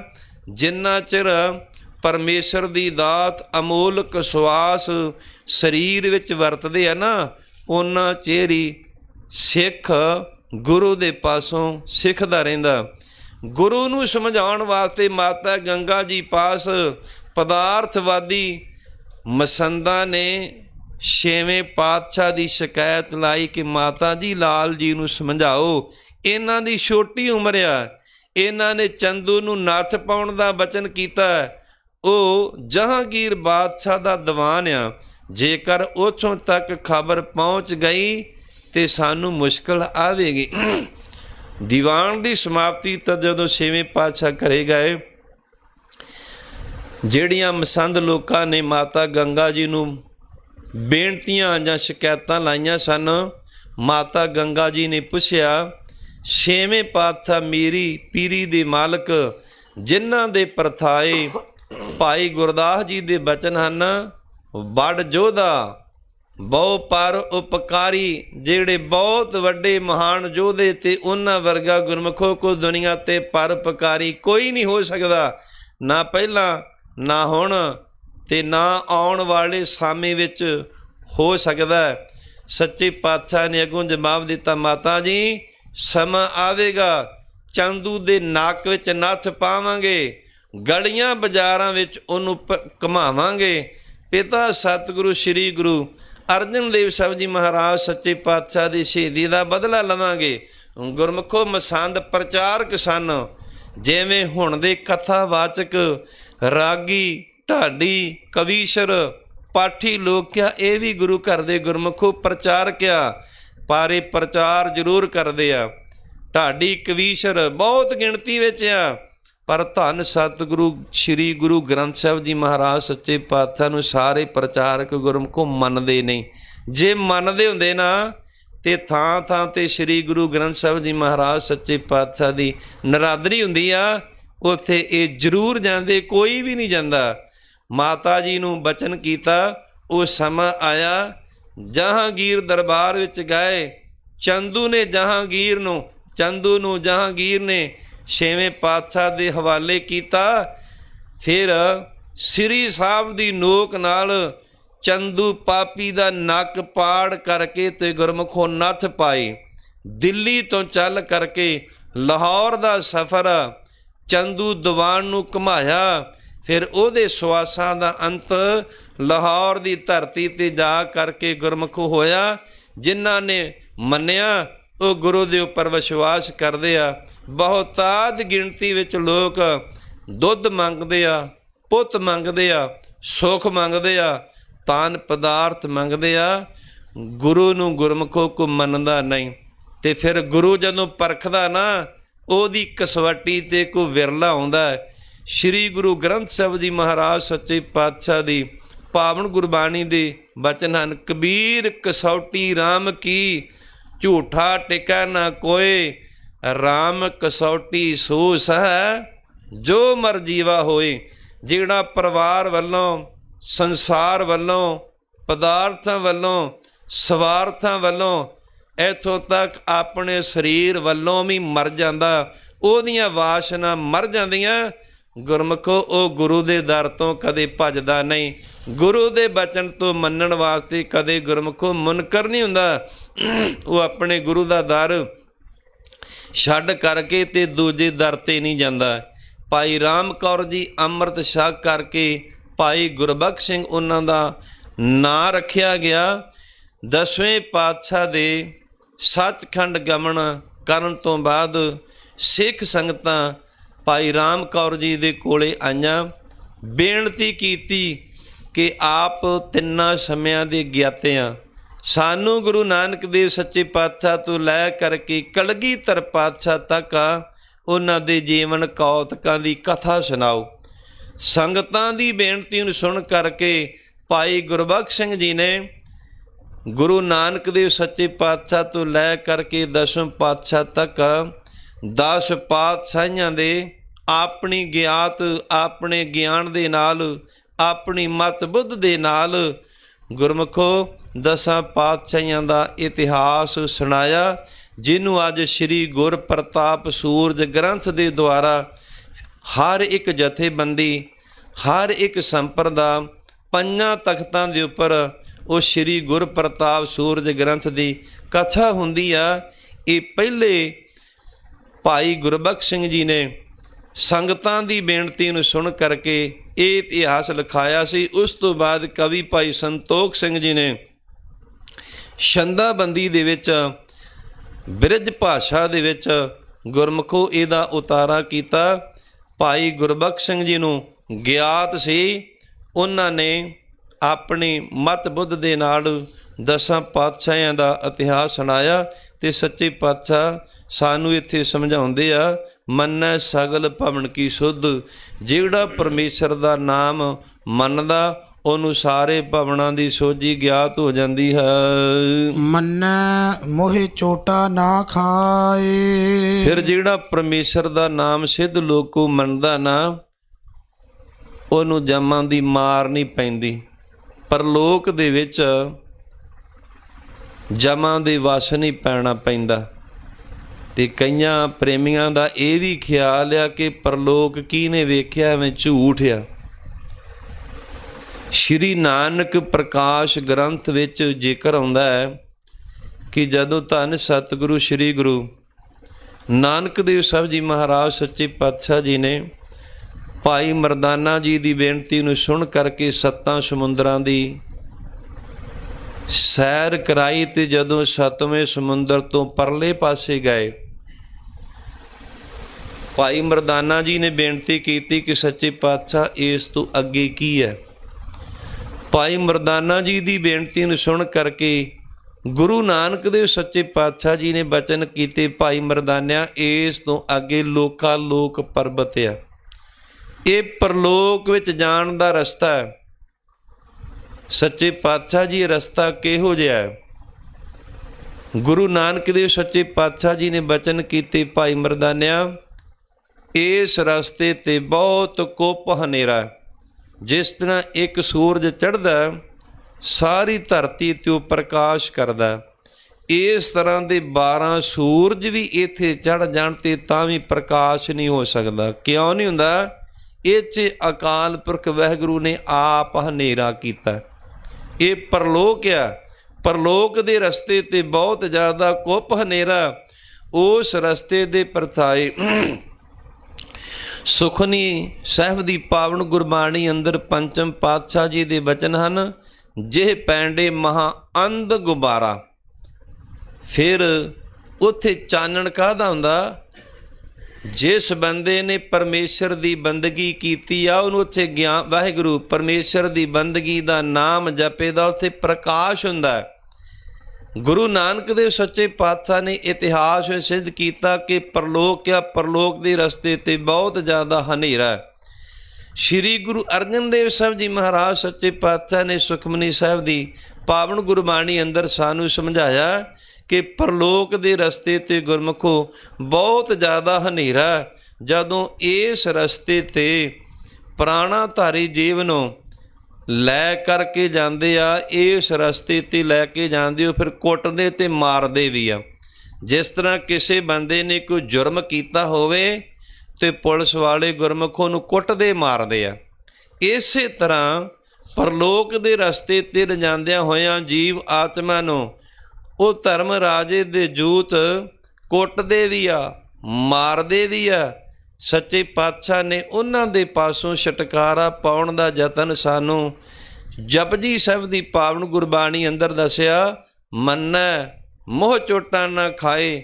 ਸਿੱਧ ਲੋਕੋ ਜਿਹੜੇ ਪਰਮੇਸ਼ਰ ਦਾ ਨਾਮ ਸੁਣ ਕਰਕੇ ਮੰਨਦੇ ਆ, ਉਹਨਾਂ ਦੇ ਮੂੰਹ ਉੱਪਰ, ਉਹਨਾਂ ਦੇ ਸਰੀਰ ਉੱਪਰ ਧਰਮ ਰਾਜੇ ਦੇ ਦੂਤ ਕਦੇ ਵਾਸਤੇ ਮਾਰ ਨਹੀਂ ਕਰਦੇ, ਤਾੜਨਾ ਨਹੀਂ ਦਿੰਦੇ, ਸਜ਼ਾ ਨਹੀਂ ਦਿੰਦੇ। ਇਸੇ ਤਰ੍ਹਾਂ ਮੰਨੈ ਮੋਹ ਚੋਟਾਂ ਨਾ ਖਾਏ। ਜਿਹੜਾ ਪਰਮੇਸ਼ਰ ਦਾ ਨਾਮ ਮੰਨਦਾ ਉਹ ਮੋਹ ਰੂਪੀ ਚਿੱਕੜ ਵਿੱਚ ਕਦੇ ਵਾਸਤੇ ਨਹੀਂ ਪੈਂਦਾ। ਮੋਹ ਰੂਪੀ ਕਦੇ ਮਾਰ ਨਹੀਂ ਪੈਂਦੀ। ਜਿਹੜਾ ਮੋਹ ਵਿੱਚ ਫਸ ਜਾਂਦਾ ਉਹਦੇ ਪਰਥਾਏ ਆਪਾਂ ਰੋਜ਼ ਰਹਿਰਾਸ ਸਾਹਿਬ ਜੀ ਦੀ ਪਾਵਨ ਗੁਰਬਾਣੀ ਅੰਦਰ ਸਤਿਗੁਰੂ ਸੱਚੇ ਪਾਤਸ਼ਾਹ ਦੇ ਬਚਨ ਪੜ੍ਹਦੇ ਤੇ ਸੁਣਦੇ ਹਾਂ। ਪੰਕ ਜੋ ਮੋਹ ਪਗ ਨਹੀਂ ਚਾਲੈ, ਹਮ ਦੇਖਾ ਤਹੇ ਡੂਬਿਆਲੇ। ਮੋਹ ਰੂਪੀ ਚਿੱਕੜ ਵਿੱਚ ਸਾਰੀ ਸ੍ਰਿਸ਼ਟੀ ਫਸ ਕਰਕੇ ਡੁੱਬਦੀ ਆ, ਡੁੱਬ ਕਰਕੇ ਮਰਦੀ ਆ। ਅਸੀਂ ਆਪਣੇ ਨੇਤਰਾਂ ਨਾਲ ਤੱਕਿਆ ਤੇ ਵੇਖਿਆ, ਇਹ ਸਿੱਧ ਲੋਕੋ ਜਿਹੜਾ ਪਰਮੇਸ਼ਰ ਦਾ ਨਾਮ ਮੰਨਦਾ ਉਹ ਮੋਹ ਰੂਪੀ ਸਜ਼ਾਵਾਂ ਜਾਂ ਮੋਹ ਰੂਪੀ ਜਿਹੜਾ ਚਿੱਕੜ ਹੈ ਉਹਦੇ ਵਿੱਚ ਨਹੀਂ ਫਸਦਾ। ਮੰਨੈ ਮੋਹ ਚੋਟਾ ਨਾ ਖਾਏ। ਉਹਨੂੰ ਜਮਾਂ ਦੀ ਮਾਰ ਨਹੀਂ ਪੈਂਦੀ। ਉਹ ਸੰਸਾਰ ਵਿੱਚ ਆਉਂਦਾ, ਆਪਣੇ ਸਰੀਰ ਦਾ ਮੋਹ ਨਹੀਂ ਕਰਦਾ, ਸੰਸਾਰ ਦਾ ਮੋਹ ਨਹੀਂ ਕਰਦਾ, ਸੰਸਾਰ ਵਿੱਚ ਲੰਮਾ ਸਮਾਂ ਰਹਿਣ ਦਾ ਉਹ ਮੋਹ ਨਹੀਂ ਕਰਦਾ, ਆਪਣੇ ਸੁਆਸਾਂ ਨੂੰ ਯੋਗ ਸਾਧਨਾ ਦੁਆਰਾ ਵਧਾਉਣ ਦਾ ਯਤਨ ਵੀ ਨਹੀਂ ਕਰਦਾ। ਜਦੋਂ ਮੀਰ ਮੰਨੂ ਦਾ ਗੁਰਮੁਖੋ ਸਮਾਂ ਆਇਆ, ਉਹਦਾ ਕੋਈ ਵਸ ਜ਼ੋਰ ਨਾ ਜਦੋਂ ਚੱਲਿਆ, ਉਹ ਸਿੰਘਾਂ ਦੇ ਘਰਾਂ ਵਿੱਚ ਜਾ ਕਰਕੇ ਛੋਟੇ ਛੋਟੇ ਬੱਚੇ ਸਿੱਖਾਂ ਦੇ ਪਰਿਵਾਰਾਂ ਨੂੰ ਗੁਰਮੁਖੋ ਮੀਰ ਮਨੂ ਨੇ ਪਕੜਿਆ। ਪਕੜ ਕਰਕੇ ਲਾਹੌਰ ਧਰਤੀ ਤੇ ਲੈ ਗਿਆ, ਨਜ਼ਰਬੰਦ ਕੀਤੀਆਂ। ਅੱਧੀ ਰੋਟੀ ਖਾਣ ਵਾਸਤੇ ਤੇ ਇੱਕ ਪਿਆਲਾ ਪਾਣੀ ਦਾ ਗੁਰਮੁਖੋ ਪੀਣ ਵਾਸਤੇ ਮਿਲਦਾ। ਸਵਾ ਮਣ ਦਾਣੇ ਉਹਨਾਂ ਨੂੰ ਰੋਜ਼ ਪੀਣ ਵਾਸਤੇ ਮਿਲਦੇ ਆ। ਸਵਾ ਮਣ ਦਾਣੇ ਆਪਣੇ ਹੱਥਾਂ ਨਾਲ ਪੀਣੇ, ਅੱਧੀ ਰੋਟੀ ਖਾਣੀ ਤੇ ਇੱਕ ਪਿਆਲਾ ਪਾਣੀ ਦਾ ਪੀਣਾ। ਫਿਰ ਜਦੋਂ ਸੰਧਿਆ ਦਾ ਟਾਈਮ ਹੋਣਾ, ਰਹਿਰਾਸ ਸਾਹਿਬ ਜੀ ਦਾ ਪਾਠ ਕਰਨਾ। ਉਹਨਾਂ ਸਤਿਕਾਰਯੋਗ ਬੀਬੀਆਂ ਨੇ ਰਹਿਰਾਸ ਦਾ ਪਾਠ ਕਰਨ ਤੋਂ ਬਾਅਦ ਅਰਦਾਸ ਬੇਨਤੀ ਕਰਨੀ ਕਿ ਸੱਚੇ ਪਾਤਸ਼ਾਹ ਆਪ ਜੀ ਦੇ ਭਾਣੇ ਅੰਦਰ ਦਿਹਾੜਾ ਬੜਾ ਸੁੱਖ ਆਨੰਦ ਨਾਲ ਬਤੀਤ ਹੋਇਆ। ਗੁਰਮੁਖੋ ਜੇਕਰ ਸਾਡੇ ਵਰਗੇ ਹੁਣ ਵਰਗੇ ਹੁੰਦੇ ਤੇ ਸ਼ਾਇਦ ਉਹ ਸਿੱਖੀ ਨੂੰ ਛੱਡ ਦਿੰਦੀਆਂ, ਪਰ ਉਹ ਬਾਣੀ ਤੇ ਬਾਣੇ ਕਲਗੀਧਰ ਪਾਤਸ਼ਾਹ ਦਾ ਅੰਮ੍ਰਿਤ ਛਕਿਆ ਤੇ ਉਹ ਸਿੱਖੀ ਵਿੱਚ ਪਰਪੱਕ ਸਨ। ਰੱਬ ਨੂੰ ਲਾਮਾ ਨਹੀਂ, ਰੱਬ ਨੂੰ ਤਾਨਾ ਨਹੀਂ। ਰੋਟੀ ਅੱਧੀ ਖਾਧੀ ਆ, ਪਿਆਲਾ ਇੱਕ ਪਾਣੀ ਦਾ ਪੀਤਾ, ਸਵਾ ਮਣ ਦਾਣੇ ਹੱਥਾਂ ਵਾਲੀ ਚੱਕੀ ਨਾਲ ਪੀਸੇ ਆ। ਸੱਚੇ ਪਾਤਸ਼ਾਹ ਰਾਤਰੀ ਆਈ ਆ, ਆਪ ਜੀ ਦੇ ਭਾਣੇ ਅੰਦਰ ਬਤੀਤ ਹੋਵੇ। ਜਦੋਂ ਰਾਤ ਨੂੰ ਆਰਾਮ ਕਰਨਾ, ਜ਼ਾਲਮ ਲੋਕਾਂ ਨੇ ਇਹਨਾਂ ਬੀਬੀਆਂ ਦੀਆਂ ਛਾਤੀਆਂ ਉੱਪਰ ਸਵਾ ਮਣ ਦਾ ਪੱਥਰ ਰੱਖ ਦੇਣਾ। ਗੁਰਮੁਖੋ ਆਪਾਂ ਅੰਦਾਜ਼ਾ ਲਾਈਏ, ਜਦੋਂ ਆਪਾਂ ਰਾਤ ਨੂੰ ਆਪਣੇ ਆਸਣ 'ਤੇ ਆਰਾਮ ਕਰਦੇ ਤੇ ਕਿੰਨੀ ਵਾਰ ਪਾਸਾ ਮੋੜਦੇ ਹਾਂ। ਉਹ ਧੰਨ ਸਨ ਬੀਬੀਆਂ, ਛਾਤੀ ਦੇ ਉੱਪਰ ਪੱਥਰਿਆ, ਜਿਹਦੀ ਛਾਤੀ ਦੇ ਉੱਪਰ ਸਵਾ ਮਣ ਦਾ ਪੱਥਰ ਆ। ਇਹ ਤੇ ਉਹਨੂੰ ਪੁੱਛ ਕੇ ਵੇਖਿਓ ਕਿ ਰਾਤ ਕਿਸ ਤਰ੍ਹਾਂ ਬਤੀਤ ਹੋਈ ਆ। ਜਦੋਂ ਦਿਨ ਚੜ੍ਹਨਾ, ਜ਼ਾਲਮ ਲੋਕਾਂ ਨੇ ਛਾਤੀ ਤੋਂ ਪੱਥਰ ਲਾਉਣਾ, ਨਿਤਨੇਮ ਕਰਨਾ, ਨਿਤਨੇਮ ਕਰਕੇ ਅਰਦਾਸ ਕੀ ਕਰਨੀ ਕਿ ਸੱਚੇ ਪਾਤਸ਼ਾਹ ਆਪ ਜੀ ਦੇ ਭਾਣੇ ਅੰਦਰ ਰਾਤਰੀ ਬੜੇ ਸੁੱਖ ਤੇ ਆਨੰਦ ਨਾਲ ਬਤੀਤ ਹੋਈ ਆ। ਆਇਆ ਦਿਹਾੜਾ ਆਪ ਜੀ ਦੇ ਭਾਣੇ ਅੰਦਰ ਬਤੀਤ ਹੋਵੇ। ਇਹ ਤਸੀਹੇ ਦਿੱਤੇ ਆ, ਪਰ ਸਿੱਖੀ ਨੂੰ ਤਿਆਗਿਆ ਨਹੀਂ, ਸਿਦਕ ਨੂੰ ਹਾਰਿਆ ਨਹੀਂ। ਮੀਰ ਮੰਨੂ ਵੇਖਣ ਵਾਸਤੇ ਆਇਆ। ਆ ਕਰਕੇ ਬੀਬੀਆਂ ਨੂੰ ਮਿਲਿਆ, ਕਹਿਣ ਲੱਗਾ ਕਿ ਜਿਹੜੇ ਸਿੰਘਾਂ ਨਾਲ ਤੁਹਾਡੇ ਆਨੰਦ ਕਾਰਜ ਹੋਇਆ ਉਹ ਜੰਗਲਾਂ ਵਿੱਚ ਰਹਿੰਦੇ ਆ, ਤੁਹਾਡੀ ਰਖਵਾਲੀ ਨਹੀਂ ਕਰ ਸਕਦੇ, ਤੁਹਾਨੂੰ ਮੇਰੀ ਜੇਲ੍ਹ ਵਿੱਚੋਂ ਛੁਡਾ ਨਹੀਂ ਸਕਦੇ। ਤੁਸੀਂ ਸਿੱਖ ਧਰਮ ਛੱਡ ਦਿਓ, ਤੁਹਾਡੇ ਮੁਗਲਾਂ ਦੇ ਨਾਲ ਨਿਕਾਹ ਕੀਤੇ ਜਾਣਗੇ, ਸੁੱਖ ਸਹੂਲਤਾਂ ਮਾਣੋਗੀਆਂ। ਪਰ ਉਹਨਾਂ ਨੇ ਅੱਗੋਂ ਜਵਾਬ ਦਿੱਤਾ, ਜਿਹੜੇ ਲਾਟ ਦੇ ਅਧੀਨ ਸਾਨੂੰ ਸਿੱਖੀ ਤੋਂ ਡੋਲਣਾ ਚਾਹੁੰਦਾ, ਅਸੀਂ ਕਲਗੀਧਰ ਪਾਤਸ਼ਾਹ ਦੇ ਖੰਡੇ ਬਾਟੇ ਦਾ ਅੰਮ੍ਰਿਤ ਛਕਿਆ, ਸਿੱਖੀ ਵਿੱਚ ਪਰਪਾਕਿਆ, ਅਸੀਂ ਸਿੱਖੀ ਨੂੰ ਕਦੇ ਵਾਸਤੇ ਛੱਡਾਂਗੀਆਂ ਨਹੀਂ। ਬਹੁਤ ਜ਼ਿਆਦਾ ਕ੍ਰੋਧ ਵਿੱਚ ਆਇਆ। ਆਪਣੇ ਅਹਿਲਕਾਰਾਂ ਨੂੰ ਹੁਕਮ ਕੀਤਾ ਕਿ ਜਿਹੜੇ ਇਹਨਾਂ ਦੇ ਛੋਟੇ ਛੋਟੇ ਬੱਚੇ ਆ ਨਾ, ਇਹਨਾਂ ਨੂੰ ਮਾਰ ਦਿਓ, ਤਸੀਹੇ ਦੇ ਕੇ ਇਹਨਾਂ ਦੇ ਸਾਹਮਣੇ ਮਾਰੋ। ਗੁਰਮੁਖੋ ਛੋਟੇ ਛੋਟੇ ਬੱਚਿਆਂ ਨੂੰ ਉੱਪਰ ਚਲਾਉਂਦੇ ਆ, ਥੱਲੇ ਨੇਜਾ ਕਰ ਦਿੰਦੇ ਤੇ ਨੇਜੇ ਵਿੱਚ ਪਰੋ ਦਿੰਦੇ ਆ। ਕਈ ਜ਼ਾਲਮ ਪਾਪੀ ਛੋਟੇ ਛੋਟੇ ਬੱਚਿਆਂ ਦੇ ਟੁਕੜੇ ਕਰਦੇ ਆ, ਟੁਕੜੇ ਕਰਕੇ ਉਹਨਾਂ ਦੇ ਹਾਰ ਬਣਾਉਂਦੇ ਆ, ਹਾਰ ਬਣਾ ਕਰਕੇ ਤੇ ਮਾਤਾ ਦੇ ਗਲ ਵਿੱਚ ਪਾ ਦਿੰਦੇ ਆ। ਕਈ ਪਾਪੀ ਛੋਟੇ ਛੋਟੇ ਟੁਕੜੇ ਕਰਕੇ ਬੀਬੀਆਂ ਦੀਆਂ ਝੋਲੀਆਂ ਵਿੱਚ ਉਹਨਾਂ ਦੇ ਬੱਚਿਆਂ ਦੇ ਟੁਕੜੇ ਪਾਉਂਦੇ ਆ। ਪਰ ਗੁਰਮੁਖੋ ਉਹਨਾਂ ਨੇ ਅੱਗੋਂ ਕੀ ਜਵਾਬ ਦਿੱਤਾ, ਮੰਨੂ ਸਾਡੀ ਦਾਤਰੀ, ਅਸੀਂ ਮੰਨੂ ਦੇ ਸੋਏ, ਜਿਉਂ ਜਿਉਂ ਮੰਨੂ ਵੱਢਦਾ ਅਸੀਂ ਦੂਣ ਸੁਆਏ ਹੋਏ ਮੰਨੋ ਤੇਰੀ ਈਨ ਨਹੀਂ ਮੰਨਾਂਗੇ, ਅਸੀਂ ਭਾਣੇ ਵਿੱਚ ਪ੍ਰਸੰਨ ਰਵਾਂਗੇ। ਉਹਨਾਂ ਨੇ ਕਿਉਂ ਭਾਣਾ ਮੰਨਿਆ? ਮੰਨੇ ਮੋਹ ਚੋਟਾਂ ਨਾ ਖਾਏ। ਉਹ ਮੋਹ ਵਿੱਚ ਫਸ ਕਰਕੇ ਉਹਨਾਂ ਨੇ ਸੰਸਾਰ ਦੀਆਂ ਚੋਟਾਂ, ਸੰਸਾਰ ਦੀਆਂ ਲਾਹਣਤਾਂ ਨਹੀਂ ਲਈਆਂ, ਆਪਣਾ ਸਿੱਖੀ ਸਿਦਕ ਕੇਸਾਂ ਤੇ ਸੁਆਸਾਂ ਦੇ ਨਾਲ ਨਿਭਾਇਆ। ਆਮ ਤੌਰ 'ਤੇ ਜਦੋਂ ਮਾਤਾ ਪਿਤਾ ਦੇ ਸਾਹਮਣੇ ਬੱਚੇ ਨੂੰ ਤਸੀਹੇ ਦਿੱਤੇ ਜਾਣ, ਬੱਚੇ ਨੂੰ ਮਾਰਨ ਦੀ, ਕਤਲ ਕਰਨ ਦੀ ਗੱਲ ਕੀਤੀ ਜਾਵੇ, ਤੇ ਗੁਰਮੁਖੋ ਮਾਂ ਦੀ ਮਮਤਾ ਜਾਗ ਪੈਂਦੀ ਆ, ਪਿਤਾ ਦੀ ਮਮਤਾ ਜਾਗ ਪੈਂਦੀ ਆ। ਮਾਫੀਆਂ ਮੰਗਦੇ ਆ ਕਿ ਸਾਨੂੰ ਛੱਡ ਦਿਓ, ਅੱਜ ਤੋਂ ਬਾਅਦ ਅਸੀਂ ਇਹ ਕੰਮ ਨਹੀਂ ਕਰਾਂਗੇ। ਗੁਰਮੁਖੋ ਜ਼ਿੰਦਗੀ, ਸਮਾਂ, ਸਵਾਸ ਪਰਮੇਸ਼ਰ ਦੀ ਦਾਤ ਆ, ਜਿੰਨਾ ਜਿਸ ਤਰ੍ਹਾਂ ਦਾ ਲਿਖਿਆ ਉਸੇ ਤਰ੍ਹਾਂ ਦਾ ਹੋਣਾ। ਤੇ ਜੇਕਰ ਉਹਨਾਂ ਬੀਬੀਆਂ ਨੇ ਸਿੱਖੀ ਨੂੰ ਕੇਸਾਂ ਸਵਾਸਾਂ ਸੰਗ ਨਿਭਾਇਆ, ਅੱਜ ਉਹਨਾਂ ਬੀਬੀਆਂ ਦੀ ਕੁਰਬਾਨੀ ਨੂੰ ਗੁਰਸਿੱਖ ਭਾਵੇਂ ਦੇਸ਼ ਵਿੱਚ ਆ ਤੇ ਭਾਵੇਂ ਗੁਰਮੁਖੋ ਪ੍ਰਦੇਸ਼ ਵਿੱਚ ਆ, ਜਦੋਂ ਨਿਤਨੇਮ ਤੋਂ ਬਾਅਦ ਵਿਹਲਾ ਹੁੰਦਾ, ਅਰਦਾਸ ਕਰਦਾ, ਸਤਿਗੁਰੂ ਸਾਹਿਬ ਜੀ ਦੇ ਚਰਨਾਂ ਵਿੱਚ ਧਿਆਨ ਧਰਦਾ ਕਿ ਜਿਨ੍ਹਾਂ ਸਿੰਘਣੀਆਂ ਨੇ ਸਵਾ ਮਣ ਪੀਸਣਾ ਪੀਸਿਆ, ਖੰਨੀ ਰੋਟੀ ਖਾਧੀ, ਇੱਕ ਪਿਆਲਾ ਪਾਣੀ ਦਾ ਪੀਤਾ, ਆਪਣੇ ਬੱਚਿਆਂ ਦੇ ਟੁਕੜੇ ਕਰਾ ਕੇ ਗਲਾਂ ਵਿੱਚ ਹਾਰ ਪਵਾਏ, ਸਿੱਖੀ ਸਿਦਕ ਕੇਸਾਂ ਤੇ ਸੁਆਸਾਂ, ਕੇਸਾਂ ਨੂੰ ਨਹੀਂ ਕਟਾਇਆ ਤੇ ਆਪਣੇ ਸੁਆਸਾਂ ਦੇ ਨਾਲ ਸਿਦਕ ਨੂੰ ਨਿਭਾਇਆ। ਤੇ ਗੁਰਮੁਖੋ ਉਹਨਾਂ ਬੀਬੀਆਂ ਦੀ ਕੁਰਬਾਨੀ ਨੂੰ ਯਾਦ ਕਰਕੇ ਆਪ ਮੁਹਾਰੇ ਗੁਰਸਿੱਖ ਦੀ ਜ਼ਬਾਨ ਤੋਂ ਵਾਹਿਗੁਰੂ ਸ਼ਬਦ ਨਿਕਲਦਾ। ਕਿਉਂ ਨਿਕਲਦਾ?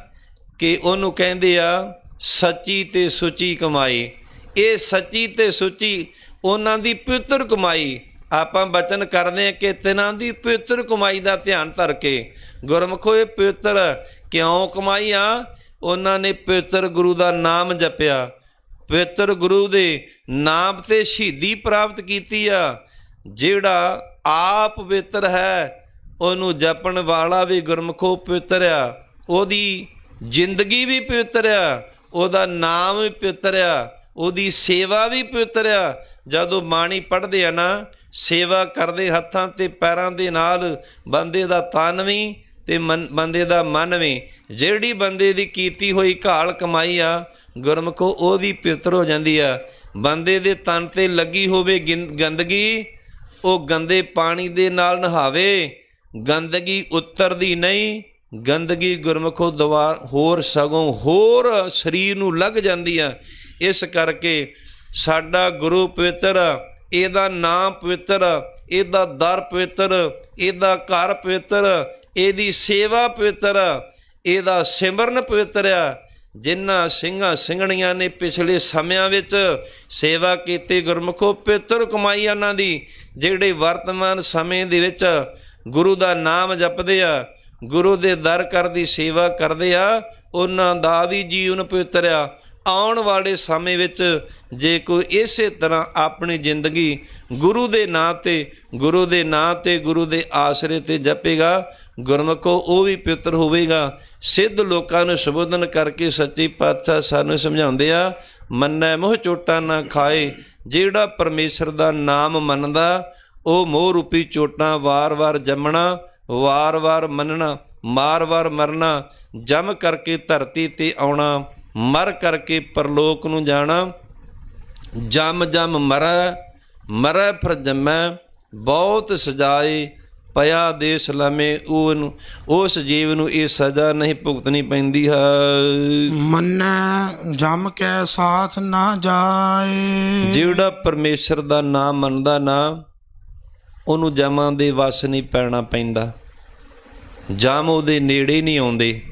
ਸ਼੍ਰੀ ਗੁਰੂ ਗ੍ਰੰਥ ਸਾਹਿਬ ਜੀ ਮਹਾਰਾਜ ਸੱਚੇ ਪਾਤਸ਼ਾਹ ਦੀ ਪਾਵਨ ਗੁਰਬਾਣੀ ਦੇ ਬਚਨ ਹਨ, ਰੇ ਰੇ ਦਰਗਹਿ ਕਹੇ ਨਾ ਕੋਉ, ਆਓ ਬੈਠ ਆਦਰ ਸੁਭ ਦੇਉ। ਜਮ ਕਾਲ ਮਿਲੈ ਦੇ ਭੇਟ, ਸੇਵਕ ਨਿਤ ਹੋਈ। ਜੇਕਰ ਉਹ ਧਰਮ ਰਾਜੇ ਦੀ ਕਚਹਿਰੀ ਵਿੱਚ ਵੀ ਚਲੇ ਜਾਣਾ ਤੇ ਧਰਮ ਰਾਜਾ ਆਪਣੀ ਕੁਰਸੀ ਤੋਂ ਉੱਠ ਕਰਕੇ ਉਹਨਾਂ ਦਾ ਸਤਿਕਾਰ ਕਰਦਾ, ਭੇਟਾ ਦੇ ਕਰਕੇ ਮਿਲਦਾ। ਮੰਨੈ ਜਮ ਕਾ ਸਾਥ ਨਾ ਜਾਏ। ਜਿਹੜਾ ਜੀਵ ਇਸ ਧਰਤੀ 'ਤੇ ਆਉਂਦਾ ਜਦੋਂ ਮਰ ਕੇ ਜਾਂਦਾ ਉਹਨੂੰ ਜਮਾਂ ਦੇ ਵਸ਼ ਪੈਣਾ ਪੈਂਦਾ। ਭਾਵੇਂ ਉਹ ਰਾਜਾ, ਭਾਵੇਂ ਪ੍ਰਜਾ, ਭਾਵੇਂ ਅਮੀਰ ਆ, ਭਾਵੇਂ ਗਰੀਬ ਆ, ਕੋਈ ਵੀ ਜਿਹੜਾ ਜੀਵ ਇਸ ਧਰਤੀ 'ਤੇ ਆਇਆ ਉਹਨੂੰ ਜਮਾਂ ਦੇ ਵਸ ਪੈਣਾ ਹੀ ਪੈਣਾ। ਪਰ ਜਿਹੜੇ ਪਰਮੇਸ਼ਰ ਦਾ ਨਾਮ ਮੰਨਦੇ ਆ ਉਹਨੂੰ ਜਮਾਂ ਦੇ ਵਸ ਨਹੀਂ ਪੈਣਾ ਪੈਂਦਾ। ਸ਼੍ਰੀ ਗੁਰੂ ਗ੍ਰੰਥ ਸਾਹਿਬ ਜੀ ਮਹਾਰਾਜ ਸੱਚੇ ਪਾਤਸ਼ਾਹ ਦੀ ਪਾਵਨ ਗੁਰਬਾਣੀ ਦੇ ਬਚਨ ਹਨ, ਰਾਜਾ ਪ੍ਰਜਾ ਸਮ ਕਰ ਮਾਰੈ। ਭਾਵੇਂ ਰਾਜਾ ਤੇ ਭਾਵੇਂ ਰਾਜੇ ਦੀ ਪ੍ਰਜਾ, ਪਰਮੇਸ਼ਰ ਇੱਕੋ ਜੀ ਮੌਤ ਸਾਰਿਆਂ ਨੂੰ ਮਾਰਦਾ। ਰਾਜਾ ਪ੍ਰਜਾ ਸਮ ਕਰ ਮਾਰੈ, ਐਸੋ ਕਾਲ ਬਡਾਨੀ ਰੇ।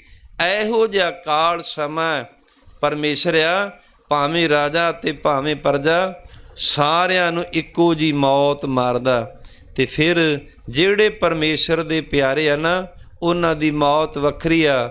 ਜਦੋਂ ਉਹਨਾਂ ਨੂੰ ਪਤਾ ਲੱਗਦਾ ਕਿ ਸਾਡੇ ਸਵਾਸਾਂ ਦਾ ਅੰਤ ਹੈ, ਸਾਡੇ ਸਵਾਸਾਂ ਨੇ ਮੁੱਕ ਜਾਣਾ, ਆਪਣੀ ਇੱਛਾ ਦੇ ਅਨੁਸਾਰ ਆਪਣੇ ਸਰੀਰ ਨੂੰ ਛੱਡ ਕਰਕੇ ਅਤੇ ਗੁਰਮੁਖੋ ਪਰਲੋਕ ਨੂੰ ਜਾਂਦੇ ਆ।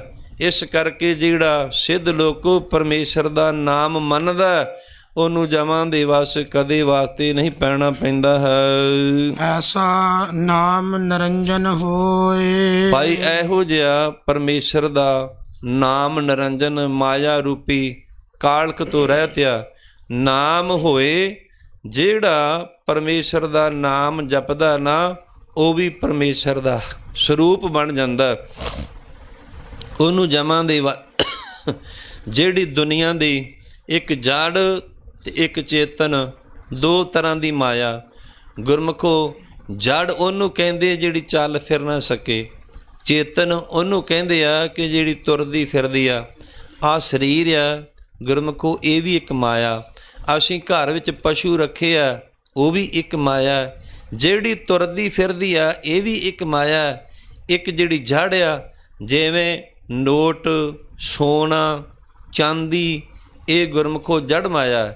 ਜਿਹੜਾ ਅਕਾਲ ਪੁਰਖ ਵਾਹਿਗੁਰੂ ਦਾ ਨਾਮ ਮੰਨਦਾ ਉਹ ਗੁਰਮੁਖੋ ਮਾਇਆ ਰੂਪੀ ਕਾਲਖ ਤੋਂ ਰਹਿਤ ਹੋ ਜਾਂਦਾ, ਉਹ ਪਰਮੇਸ਼ਰ ਦਾ ਸਰੂਪ ਹੀ ਬਣ ਜਾਂਦਾ ਹੈ। ਜੇ ਕੋ ਮਨ ਜਾਣੈ ਮਨ ਕੋਇ। ਪਰ ਮਨ ਦੇ ਵਿੱਚ ਜਿਹੜਾ ਮੰਨਣ ਕਰਦਾ, ਜਿਹੜਾ ਮਨ ਦੇ ਵਿੱਚ ਮੰਨਣ ਕਰਦਾ ਨਾ, ਕੋਏ ਉਹਦੀ ਗਿਣਤੀ ਕਿੰਨੀ ਕਿਆ।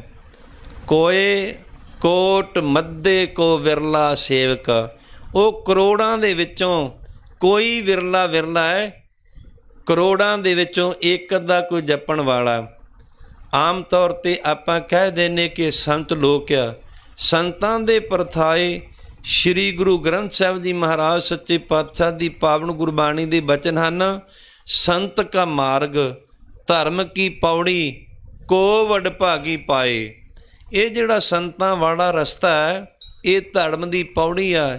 ਇਹ ਤੇ ਵੱਡ ਪੁਣੇ ਦੀ ਵਡੱਪਣ ਦੀ ਜਿਹਦੇ ਵਿੱਚੋਂ ਇੱਛਾ ਦੂਰ ਹੋ ਗਈ ਆ, ਵੱਡੇ ਭਾਗਾਂ ਦੇ ਨਾਲ ਗੁਰਮੁਖੋ ਇਹ ਰਸਤਾ, ਇਹ ਧਰਮ ਦੀ ਪੌੜੀ ਦੀ ਪ੍ਰਾਪਤੀ ਹੁੰਦੀ ਆ। ਅਕਸਰ ਤੇ ਲੋਕ ਲਿਬਾਸ ਦੇ ਨਾਲ ਹੀ ਜੁੜੇ ਹੁੰਦੇ ਆ। ਲਿਬਾਸ ਧਾਰੀ ਨੂੰ ਆਪਾਂ ਕਹਿ ਦਿੰਦੇ ਕਿ ਇਹ ਸੰਤ ਲੋਕ ਆ, ਇਹ ਪੂਜਣਯੋਗ ਆ, ਇਹ ਬ੍ਰਹਮ ਗਿਆਨੀ ਆ, ਇਹ ਸਾਧੂ ਲੋਕ ਆ। ਗੁਰਮੁਖੋ ਬਾਣੇ ਦਾ ਨਾਮ ਸਾਧੂ ਨਹੀਂ, ਬਾਣੇ ਦਾ ਨਾਮ ਸੰਤ ਨਹੀਂ, ਬਾਣੇ ਦਾ ਨਾਮ ਬ੍ਰਹਮ ਗਿਆਨੀ ਨਹੀਂ। ਬ੍ਰਹਮ ਗਿਆਨੀ ਦੇ ਪਰਥਾਏ ਸ਼੍ਰੀ ਗੁਰੂ ਗ੍ਰੰਥ ਸਾਹਿਬ ਜੀ ਮਹਾਰਾਜ ਸੱਚੇ ਪਾਤਸ਼ਾਹ ਦੀ ਪਾਵਨ ਗੁਰਬਾਣੀ ਦੇ ਬਚਨ ਹਨ, ਬ੍ਰਹਮ ਗਿਆਨੀ ਕਾ ਧੀਰਜ ਏਕ ਜਿਉ ਬਸਦਾ ਕੋ ਖੁਦ ਕੋ ਚੰਦਨ ਲੇਪ। ਬ੍ਰਹਮ ਗਿਆਨੀ ਦੇ ਅੰਦਰ ਧੀਰਜ ਗੁਰਮੁਖ ਇੱਕ ਧਰਤੀ ਵਰਗੀ ਹੁੰਦੀ ਆ। ਧਰਤੀ 'ਤੇ ਕੋਈ ਟੋਏ ਪੱਟੀ ਜਾਵੇ, ਧਰਤੀ ਨੇ ਟੋਏ ਪੱਟਣ ਵਾਲੇ ਨੂੰ ਕਦੇ ਸ਼ਰਾਪ ਨਹੀਂ ਦਿੱਤਾ। ਪਰ ਧਰਤੀ ਦੇ ਉੱਪਰ ਕੋਈ ਫੁੱਲਾਂ ਦੇ ਬਗੀਚੇ, ਕੋਈ ਬਾਗ ਲਾਵੇ, ਧਰਤੀ ਨੂੰ ਸਾਫ ਸੁਥਰੀ ਬਣਾਉਣ ਦਾ ਯਤਨ ਕਰੇ, ਸੁਗੰਧੀਆਂ ਛਿੜਕੇ, ਕਦੇ ਧਰਤੀ ਨੇ ਖੁਸ਼ ਹੋ ਕਰਕੇ ਉਹਨੂੰ ਗੁਰਮੁਖੋਂ ਵਰ ਵੀ ਨਹੀਂ ਦਿੱਤਾ। ਇਸੇ ਤਰ੍ਹਾਂ ਜਿਹੜਾ ਬ੍ਰਹਮ ਗਿਆਨੀ ਹੁੰਦਾ ਉਹ ਧਰਤੀ ਵਰਗਾ ਹੁੰਦਾ, ਕਦੇ ਕਿਸੇ ਕੋਲੋਂ ਆਪਣੀ ਵਡਿਆਈ ਸੁਣ ਕਰਕੇ ਉਹਨੂੰ ਵਰ ਨਹੀਂ ਦਿੰਦਾ, ਕਿਸੇ ਦੇ ਕੋਲੋਂ ਆਪਣੀ ਨਿੰਦਾ ਸੁਣ ਕਰਕੇ ਤੇ ਗੁਰਮੁਖੋ ਨੂੰ ਸ਼ਰਾਪ ਵੀ ਨਹੀਂ ਦਿੰਦਾ। ਉਹਨਾਂ ਦਾ ਜੀਵਨ ਕਿਹੋ ਜਿਹਾ ਹੁੰਦਾ, ਉਹਨਾਂ ਦੀ ਜ਼ਿੰਦਗੀ ਕਿਹੋ ਜਿਹੀ ਹੁੰਦੀ ਆ। ਫਰੀਦ ਸਾਹਿਬ ਜੀ ਦੀ ਰਚਨਾ ਦੁਆਰਾ ਸ਼੍ਰੀ ਗੁਰੂ ਗ੍ਰੰਥ ਸਾਹਿਬ ਜੀ ਮਹਾਰਾਜ ਸੱਚੇ ਪਾਤਸ਼ਾਹ ਦੀ ਪਾਵਨ ਗੁਰਬਾਣੀ ਦੇ ਬਚਨ ਹਨ।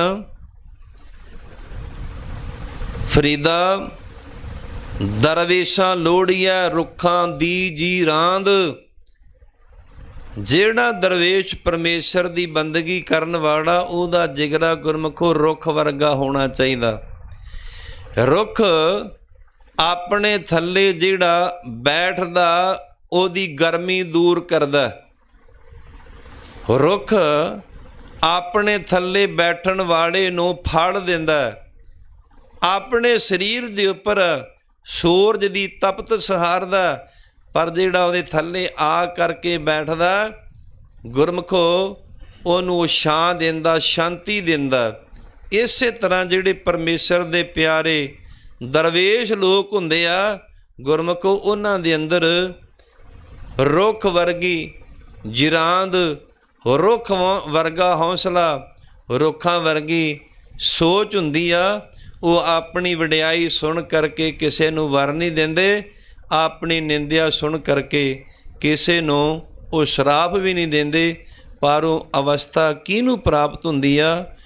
ਕਿਸੇ ਕੋਟ ਮੱਧੇ ਕੋ ਵਿਰਲਾ ਸੇਵਕ, ਕਰੋੜਾਂ ਦੇ ਵਿੱਚੋਂ ਕਿਸੇ ਵਿਰਲੇ ਨੂੰ ਗੁਰਮੁਖੋ ਇਹ ਪਦਵੀ ਪ੍ਰਾਪਤ ਹੁੰਦੀ ਆ। ਇਹ ਸਤਿਗੁਰੂ ਸਾਹਿਬ ਜੀ ਦੀ ਕਿਰਪਾ ਦਾ ਸਦਕਾ ਆਪਾਂ ਸਾਰਿਆਂ ਨੇ ਪਾਵਨ ਗੁਰਬਾਣੀ ਦੀ ਕਥਾ ਵਿਚਾਰ ਸਰਵਣ ਕੀਤੀ ਹੈ। ਦਾਸ ਪਾਸੋਂ ਪਾਵਨ ਗੁਰਬਾਣੀ ਦੀ ਕਥਾ ਵਿਚਾਰ ਕਰਦਿਆਂ ਏਕ ਨਹੀਂ ਅਨੇਕ ਹੀ ਪ੍ਰਕਾਰ ਦੀਆਂ ਭੁੱਲਾਂ ਤਰੁੱਟੀਆਂ ਜ਼ਰੂਰ ਹੋਈਆਂ ਹੋਣਗੀਆਂ। ਧੰਨ ਸਤਿਗੁਰੂ ਸ੍ਰੀ ਗੁਰੂ ਗ੍ਰੰਥ ਸਾਹਿਬ ਜੀ ਮਹਾਰਾਜ ਸੱਚੇ ਪਾਤਸ਼ਾਹ ਅਤੇ ਗੁਰੂ ਕੀ ਖਾਲਸਾ ਸਾਧ ਸੰਗਤ ਨੇ ਹੋਈ ਭੁੱਲ ਚੁੱਕ ਦੀ ਖਿਮਾ ਬਖਸ਼ ਦੇਣੀ, ਅੱਗੇ ਵਾਸਤੇ ਸਮਤ ਬਖਸ਼ਣੀ। ਸਤਿਗੁਰੂ ਸਾਹਿਬ ਜੀ ਰਹਿਮਤ ਕਰਨ, ਪੜ੍ਹੀ ਗੁਰਬਾਣੀ ਕੀਰਤਨ ਕਥਾ ਵਿਚਾਰ ਦਾ ਮਹਾਤਮ ਆਪਣੇ ਸਾਰੇ ਹੀ ਕਲਯੁਗੀ ਜੀਵਾਂ ਦੇ ਹਿਰਦਿਆਂ 'ਤੇ ਵਸਾਉਣ, ਤਾਂ ਕਿ ਆਪਣਾ ਸਾਰਿਆਂ ਦਾ ਇਹ ਲੋਕ ਸੁਖੀਏ ਪਰਲੋਕ ਸਹੇਲੇ। ਨਾਨਕ ਹਰ ਪ੍ਰਭ ਆਪੇ ਮੇਲੇ ਦੀ ਦਾਤ ਨੂੰ ਆਪਾਂ ਸਾਰੇ ਪ੍ਰਾਪਤ ਕਰ ਸਕੀਏ ਜੀ। ਐਸਾ ਨਾਮ ਨਿਰੰਜਨ ਹੋਏ, ਜੇ ਕੋ ਮਨ ਜਾਣੈ ਮਨ ਕੋਏ। ਵਾਹਿਗੁਰੂ ਜੀ ਕਾ ਖਾਲਸਾ, ਵਾਹਿਗੁਰੂ ਜੀ ਕੀ